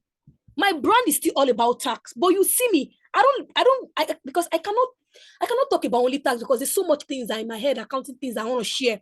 So I can't put myself in the tax box. But to build that brand for a scratch, I had to pick a niche, and it was taxation. And that's the same thing I'm saying. When you were starting out, it's easy for you to go to the tailor in your area. You know she's a tailor, everybody knows she's a tailor. And then she comes to you and say, I'm a tailor, but madam, in case you get shoe where you want repair, they repair shoe too. Forget say they do tailor. I started repair shoe too. Now she's banking on those followers that she has for tailoring to talk about her shoe business. It's different where you come today to her shop, she's selling shoe. Tomorrow you come, she's selling bag. Next tomorrow you come, she's sewing clothes. You cannot pin her. When she's registered in your mind already, everybody know it's not. I mean, when you hear Perpetual Badejo, a lot of people know that I'm a tax person. That one is not disputed any longer. Even if I stop talking, even if I don't talk about tax for the next 3 weeks, everybody know that Perpetual is about tax because I've written back-to-back content on taxation. So that's the thing. To build your feet, to build yourself in your niche for a start, you need to pick a niche. Pick that niche, grow in that niche, then you can diversify. Right? You're already an expert in one thing. Then based on that, you cannot tell people that, it's not just tax I can do. I can do this too. I can do this. I can do this. I can do this. But for a start, please pick one niche. Talk about that thing consistently for like 6 months. When you know that everybody knows you with that thing, you cannot start deviating and say, guy, you know I'm a tax person already, but still, I can still do this thing. So yeah, I hope that answers your question. I'm sure that person, when the person started, he or she must have been talking about maybe just HR. Or like you said, the person is HR 15, 16 years. Everybody knows that this person is an HR person. He has built a followership. He has built an audience for HR. Now he's banking on that audience to say that I'm not just about HR. I can also do this. So it's two different things. You can't compare that person to you that nobody knows you from. You're just starting. We are jumping all over the place. So yeah, I hope that answers your question. All right. Thank you very much. You're welcome. Okay, thank you, Perpetual. Somebody, please, this person that is showing us Damola Oglano, please, can you unmute yourself? Like I shared our, please, okay. Please just tell us your name and ask your question. Thank you. Okay. I'm Winner. Can you hear me? Yeah, we can. So good evening, Ms. Perpetua. Thank you so much. Good evening. So I've asked the question in the chat, but I guess she missed it. That for chartered accountant that they are yet to be inducted, can they put the certificate as part of their certifications, and can they even put it in there as part of their name? just the way you wrote yours. I think I answered that question, but I think you missed it, so I'll repeat it again. So like I said, chartered accountant that have not done induction, you know that there are two conditions for you to get that ACA title. You write the exam and you have 3 years experience or 30 months or what's it called, right? Those are the two things you must satisfy first. You writing the exam without experience does not make you an ACA, right? You having 3 years accounting experience without completing the ICANN exam does not make you an ACA. You must have satisfied both conditions. So what I would say is, I don't think it's fine for you to put the ACA in front of your name because you haven't gotten a certificate, but you can put it in your headline. You can put something like chartered accountant awaiting induction, something like that. ICANN awaiting induction. Also, I don't think you should put it under your certificate because you don't have the certificate yet. If you put it under your certificate, under your certifications, it means that you're telling somebody that you have that certificate already. And then somebody would, because of that, send you a job offer, interview, and then when it's time for them to onboard you, they're asking you, so please submit your documents, please submit your ICANN certificate. And you're telling them that you don't have a certificate, but they're like, on your LinkedIn profile, you have a CA in front of your name, you have it under your certification. So yeah, even though you can't put it in front of your name per se, you might put it on your headline that chartered accountant, induction, awaiting induction, or induction in view, something like that. Something to let people know that I'm done with this ICANN, I just experience in menu, that kind of stuff. So I don't know if that answers your question well. Like I said, this is very subjective. This is what I would advise. Yeah, thank you. Somebody else. Does that answer your question, please? Yes, it does. It does. Thank you. Okay, all right. So quickly, before I take this person raising up the hand, somebody said, your advice for undergraduates, do you think financial reporting is enough to be used as content to create a niche for a start? It is more than enough. It is, do you know what financial reporting is all about? It's deep, very, very deep. If you start talking about it from now to next year, there will still be something to talk about. So the reason why you feel like, I think another thing people say is, I don't know what to talk about on LinkedIn is because you rely solely on, no, I will not say anything. All these things is for my content class. I will not say anything. But the answer to your question is yes, it's more than enough. If you want to be a financial reporting expert, financial reporting specialist, yes, it's enough for you to create content on. Thank you. I think someone was raising their hand earlier. If you have any question, please raise your hand so that we can wrap up and call it a night.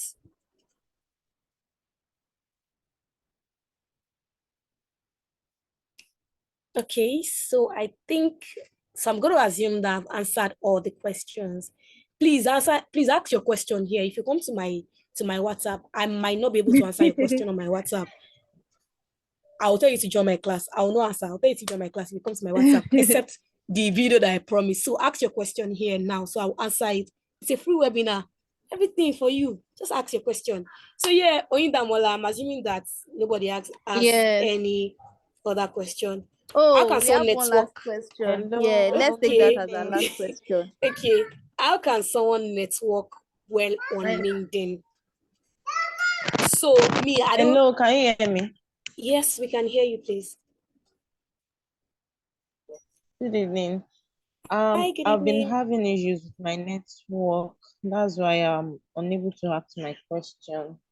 Oh, okay. So the thing is, I'm into accounting, and I feel that I want to, go more into another field. But Okay. I'm just trying to, build it up. That's data analytics. So I don't really know much about it because I've not worked in line in that aspect. Although I've gone through the training, I have my certificate, just that I'm not working with it.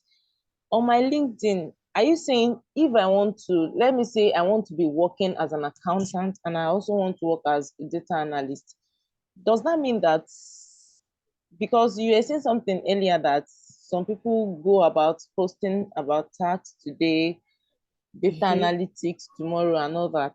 So are you now saying that I can't really, come up with any posts as regards those two?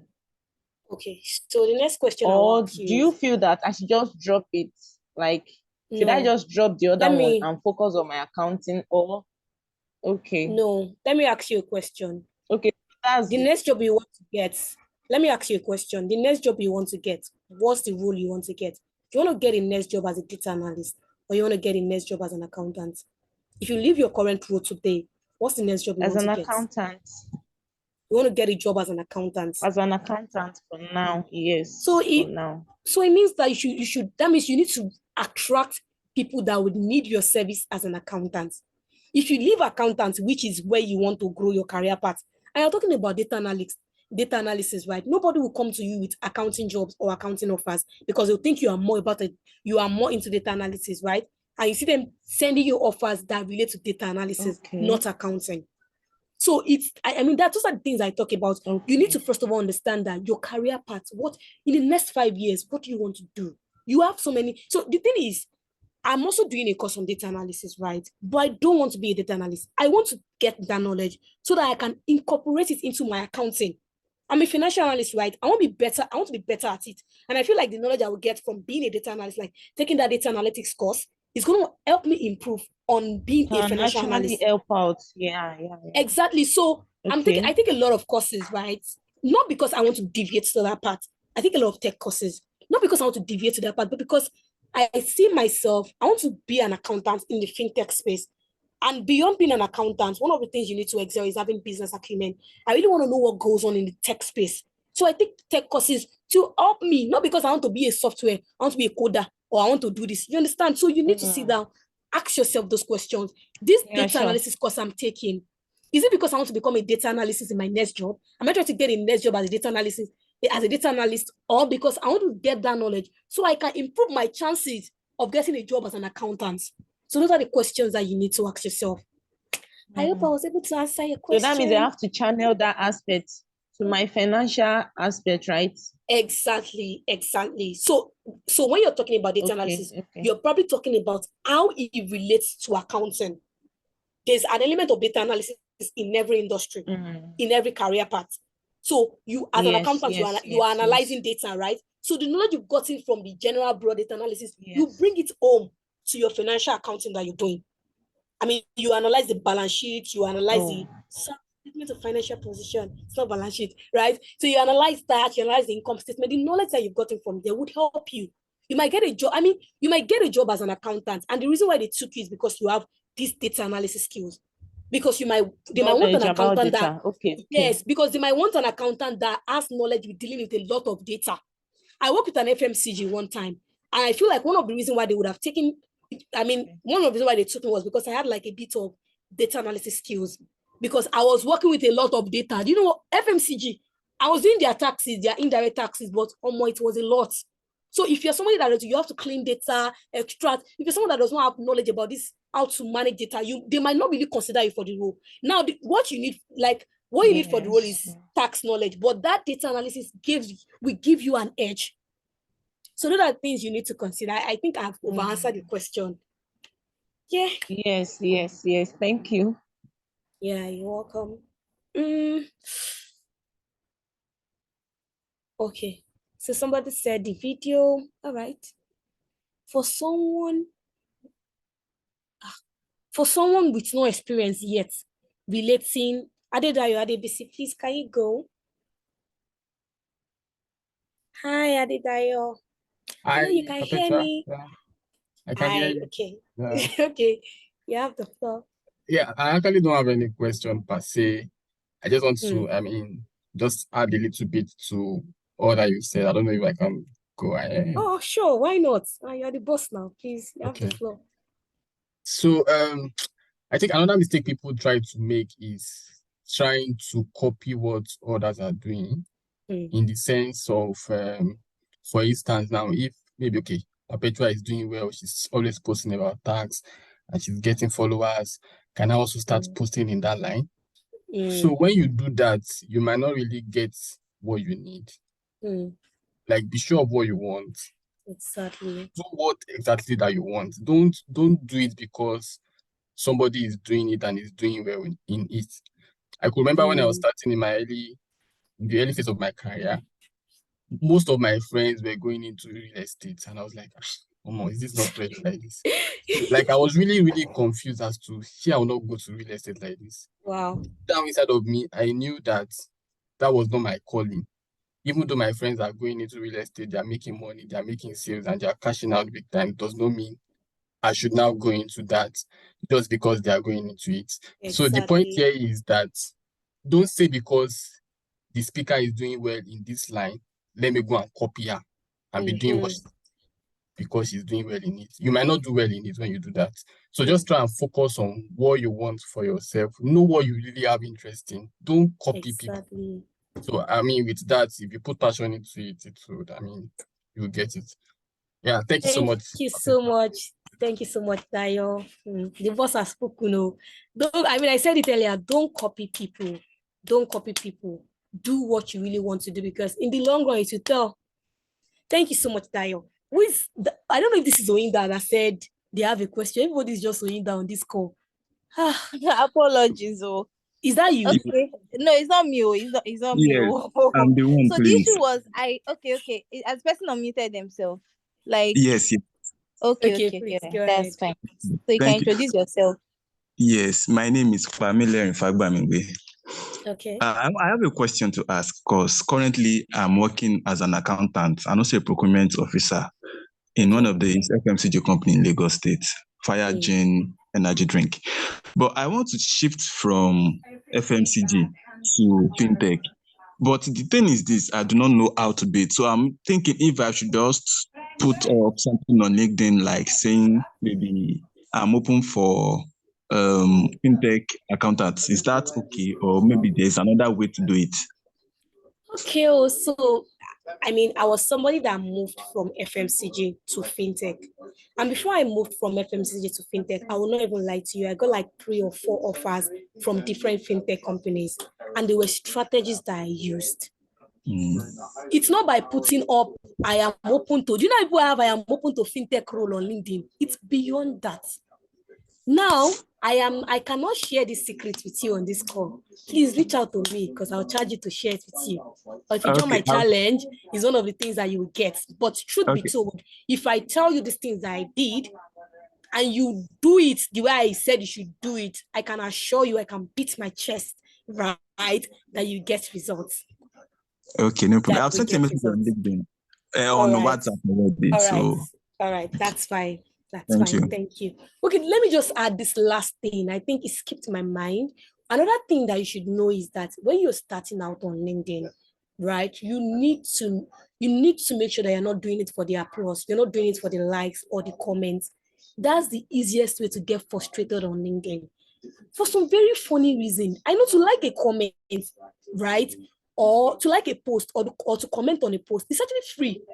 But for some reason, someone will see your post, they read it to the end, they learned something, but they cannot like it. I don't know. I know even everyone, most of us on this call, we are guilty of it. So imagine you as a person, you're starting out on LinkedIn, and then your motivation is the number of people that like your post or the number of people that comment on your post.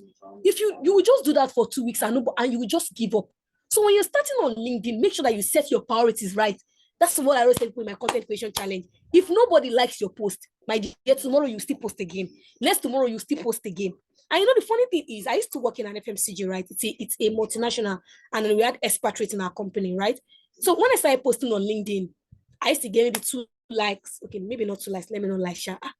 I used to get like 10 likes, 11, 12, 8, 5, things like that, right? And I used to, at some point, I was like, people like say I go just waste time, they write, nobody they read them, nobody they engage with them. I was kind of getting tired, but still I knew the reason why I started being visible, being intentional about this. So even though I was not feeling happy, I still kept on doing what I was doing. Until one day, there's this Oyinbo in our office. So we have a lounge where everybody eats. So it's an open office, right? And I was sitting in the last, I was like, Perpetual, well done. I see your post on LinkedIn. Well done, keep it up. I was like, really? You see my post? I was like, yes, I see it. Well done, keep it up. In my mind, I'm like, so you see it? But you never like it. You never comment. You never do anything. I said, okay, no problem. Still the same week, our admin manager, someone was like, Perpetual, this one you're just showing up on LinkedIn everywhere. It's like, I'm looking for a job, Abi. I was like, So you see my post, it was like, I will see you now. You wait to say every morning, you gotta just the post, the accountant, So what I'm saying is that even when people don't like your post, even when they don't comment on it, they are seeing it.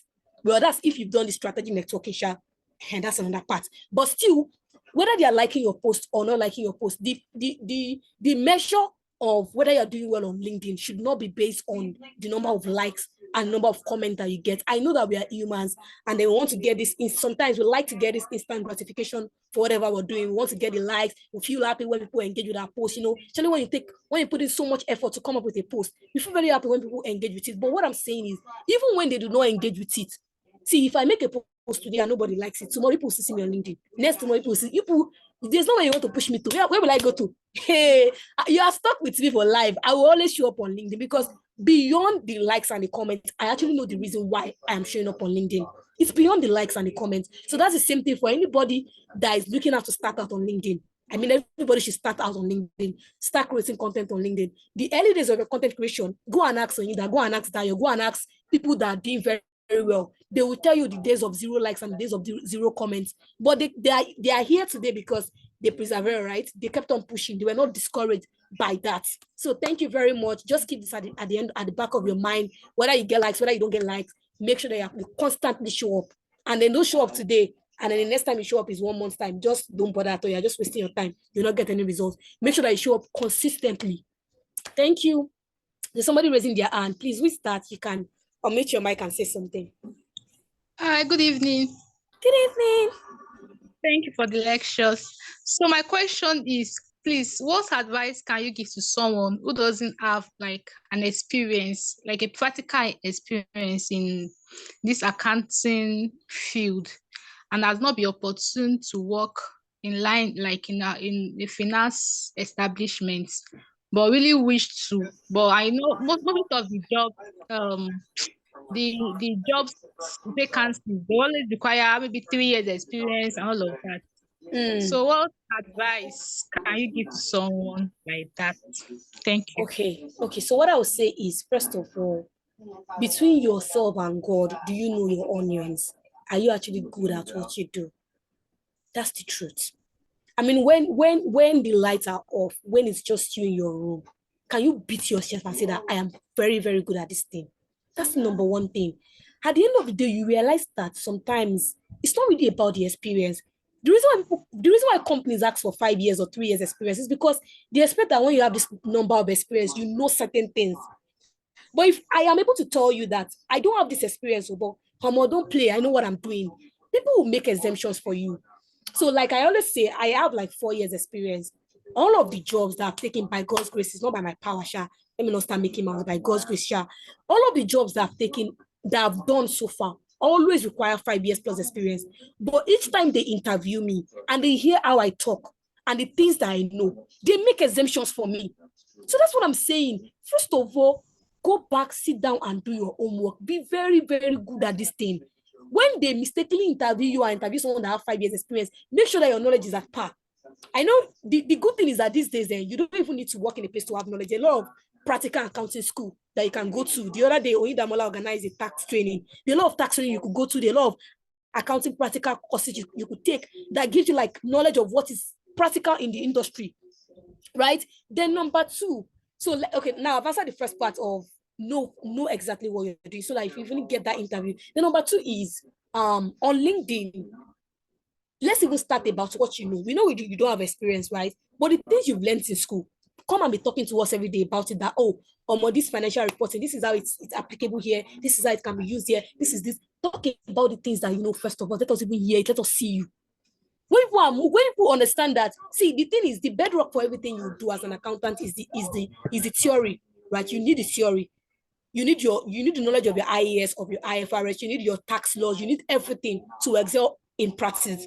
So if you have very solid academic knowledge, or what's the right one now? If you have solid book knowledge, is a plus for you, right? There are people that will willingly take a bet on you because they know that she has this book knowledge, she just needs a little bit of refining here and there, and then she fits into the industry.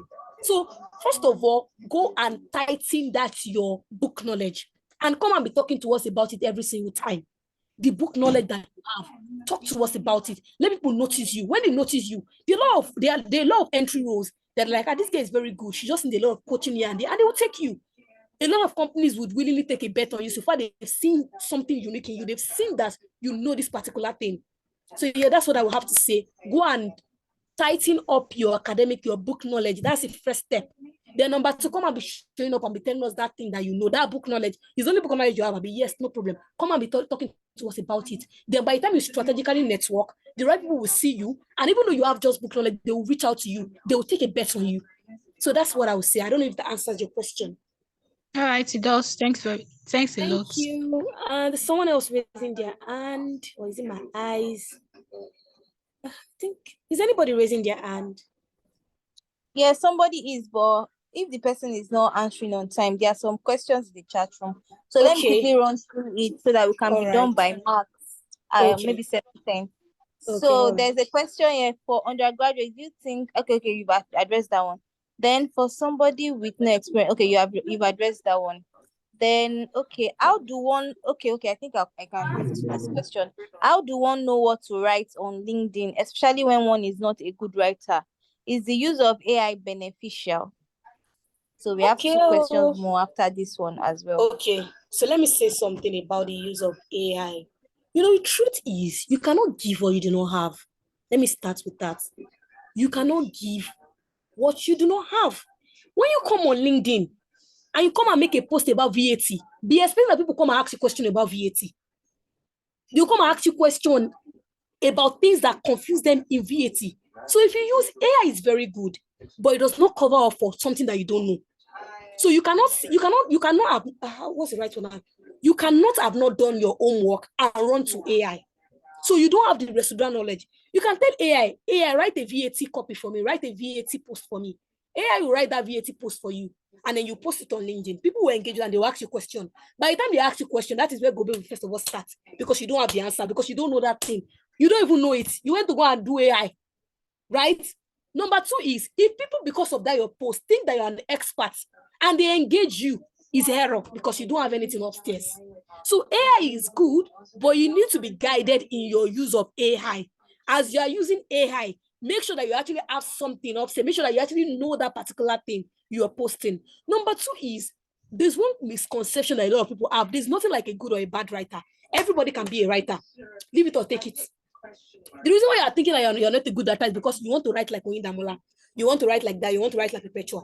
No, you are unique the way you are. Write in your own style. I mean, the way I tutor is different from a lot of people tutor. I might not use the best English. I might not use the best grammar. I might not be blowing grammar. But at the end of the day, I'm passing my message. When I write post on LinkedIn, I use my style. I use what is convenient for me. How I know how to communicate, right? That's why I always say content creation is an art. It's not defined. There's no one way fits all. There's nothing like nobody is a good writer. Everybody is a good writer. Anybody can be a writer. And the reason I don't feel like they don't always know what to post is because there are like 6 ways for you to get ideas on what to post on LinkedIn. One of the common one, and the only one that a lot of people rely on, is inspiration.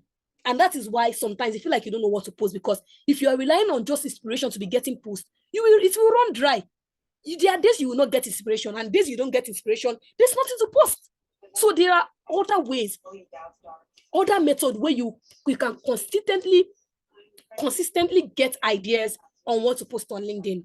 Don't rely on just inspiration. That's what a lot of people do. They rely on just inspiration, what comes to their head. I mean, for a start, because you've not written so much before, you get inspiration here and there. But after 2 or 3 weeks, you realize that there's no more inspiration, there's nothing to write, and then you're blank.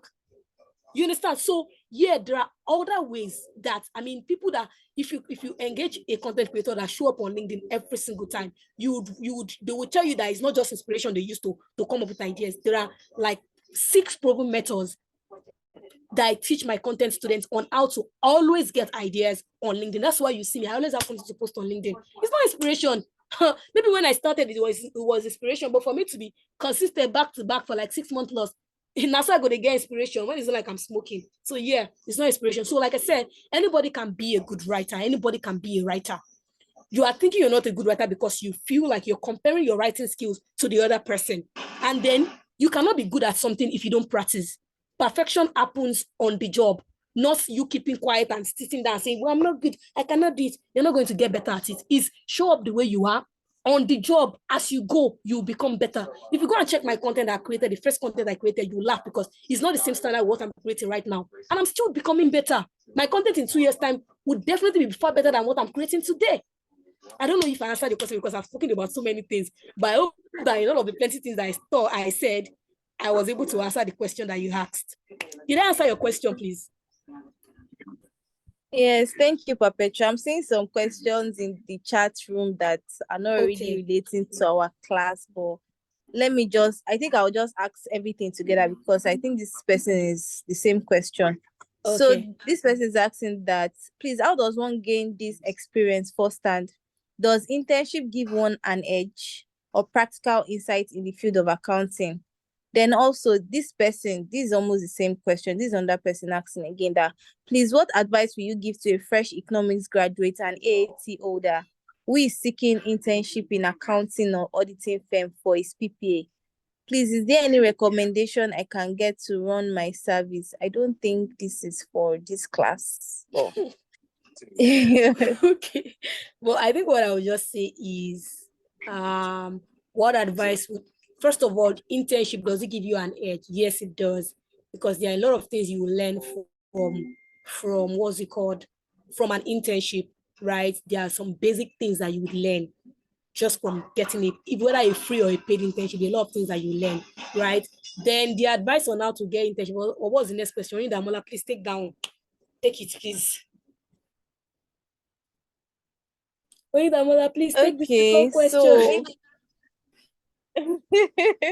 Okay, so for seeking internships, so this one, NYC will post most people to like schools to go and teach basically. So what you can do, that's where the place of networking is. If you have like a big brother in an audit firm, big brother, I want to come and work in your audit firm or something. So because most times we usually tell people that, okay, write application to different audit firms, but most times they don't really take people. And most people don't even want to take you, like if they don't really know you. So most times it's through your network you get it. Let your network know that, okay, yes, so I'm going for service, but I don't want to teach. I want my service here to be very beneficial to my career. Like it should be like a stepping stone for my career, basically. So you just need to reach out to a lot of people. And I think NYC gives people deadline of like 3 weeks to sign their letter and all. So you just need to be very strategic about it, right? So I think we can leave that. Then there's just one person, Akilmi Ibrahim. If you are still on the call, please kindly unmute yourself and take are you still on the call? Yes, I'm on the call. Okay, so please take your question. So this is our last question for this evening. Thank you. Okay, all right. Thank you very much for the opportunity. There is this thing I noticed on LinkedIn, so I don't know your perspective to it. For example, if Perpetua posts anything on LinkedIn, maybe about that or something, another person will copy it, like not repost, copy and paste and reference. Maybe at the end of everything, the person would be like, written by or shout out to. You understand? So I don't know your perspective. You are like, what's your perspective? I don't think that's a bad. Okay, so I don't think that's a bad thing, right? At the end of the day, what matters is, are you giving credit for this thing that you've pasted? It doesn't matter whether you repost it. Well, in as much as sometimes it's beneficial to repost because that person gets visibility. But if you don't want to repost it, if you copy and paste it, give credit to that person. I think that's it's good. It's fine. You can post my content, just give me credit. I mean, one of the battles that I fought when I started out on LinkedIn were people that they will copy my post, they will not give me credit, they will not give me anything. It's not people that saw the post on my own profile. They will not come to their comments and be asking that, sorry, is this post for you or for Perpetua? They will not tag me. But most times I just learn to ignore. Most times I will not even see anything because, well, I beg, it's not everything you'll be fighting for. I just leave it. But yeah, you can always do that. You can copy somebody's post that you think is very insightful and then tag them as the writer. So far you give them credit, it's fine. And that makes sense. It's not a big deal. Just make sure that you're giving credit, because if you copy post and you don't give credit, they can drag you on LinkedIn. That's it. I hope that answers your question. Yes, very much. Thank you very much. Well, thank you. So please let's endeavor to that 5K is very small compared to the knowledge you get from attending a class, basically. So if you're interested in somebody holding your hand to work on your LinkedIn profile, like even from this free masterclass that she has held today. So now imagine now paying for our 21 days content creation class. And I noticed I saw a lot of our students that really took the LinkedIn posting and content creation seriously. So I advise us, she has dropped her number, you can reach out to her, and I dropped her profile too. So you can either reach out to her on LinkedIn via her profile or our WhatsApp number to register for the program. So let's give her a shout out. We can unmute ourselves and say thank you to our coach, our tutor, our LinkedIn mama. So we can just unmute Thank our you, mics and Idamola, say for thank you. this. Thank you so Thank much, you for this. Perpetual. Thank Thank you. you as well. Let's unmute Thank our you. mics Thank now. you, Thank you. Papa. Amen. Thank Thank you so you. Thank you much. so much. Thank Thank you. you. Bye Love you bye. too. Thank Thank you. you. God bless you. Amen. Thank you. Thank you.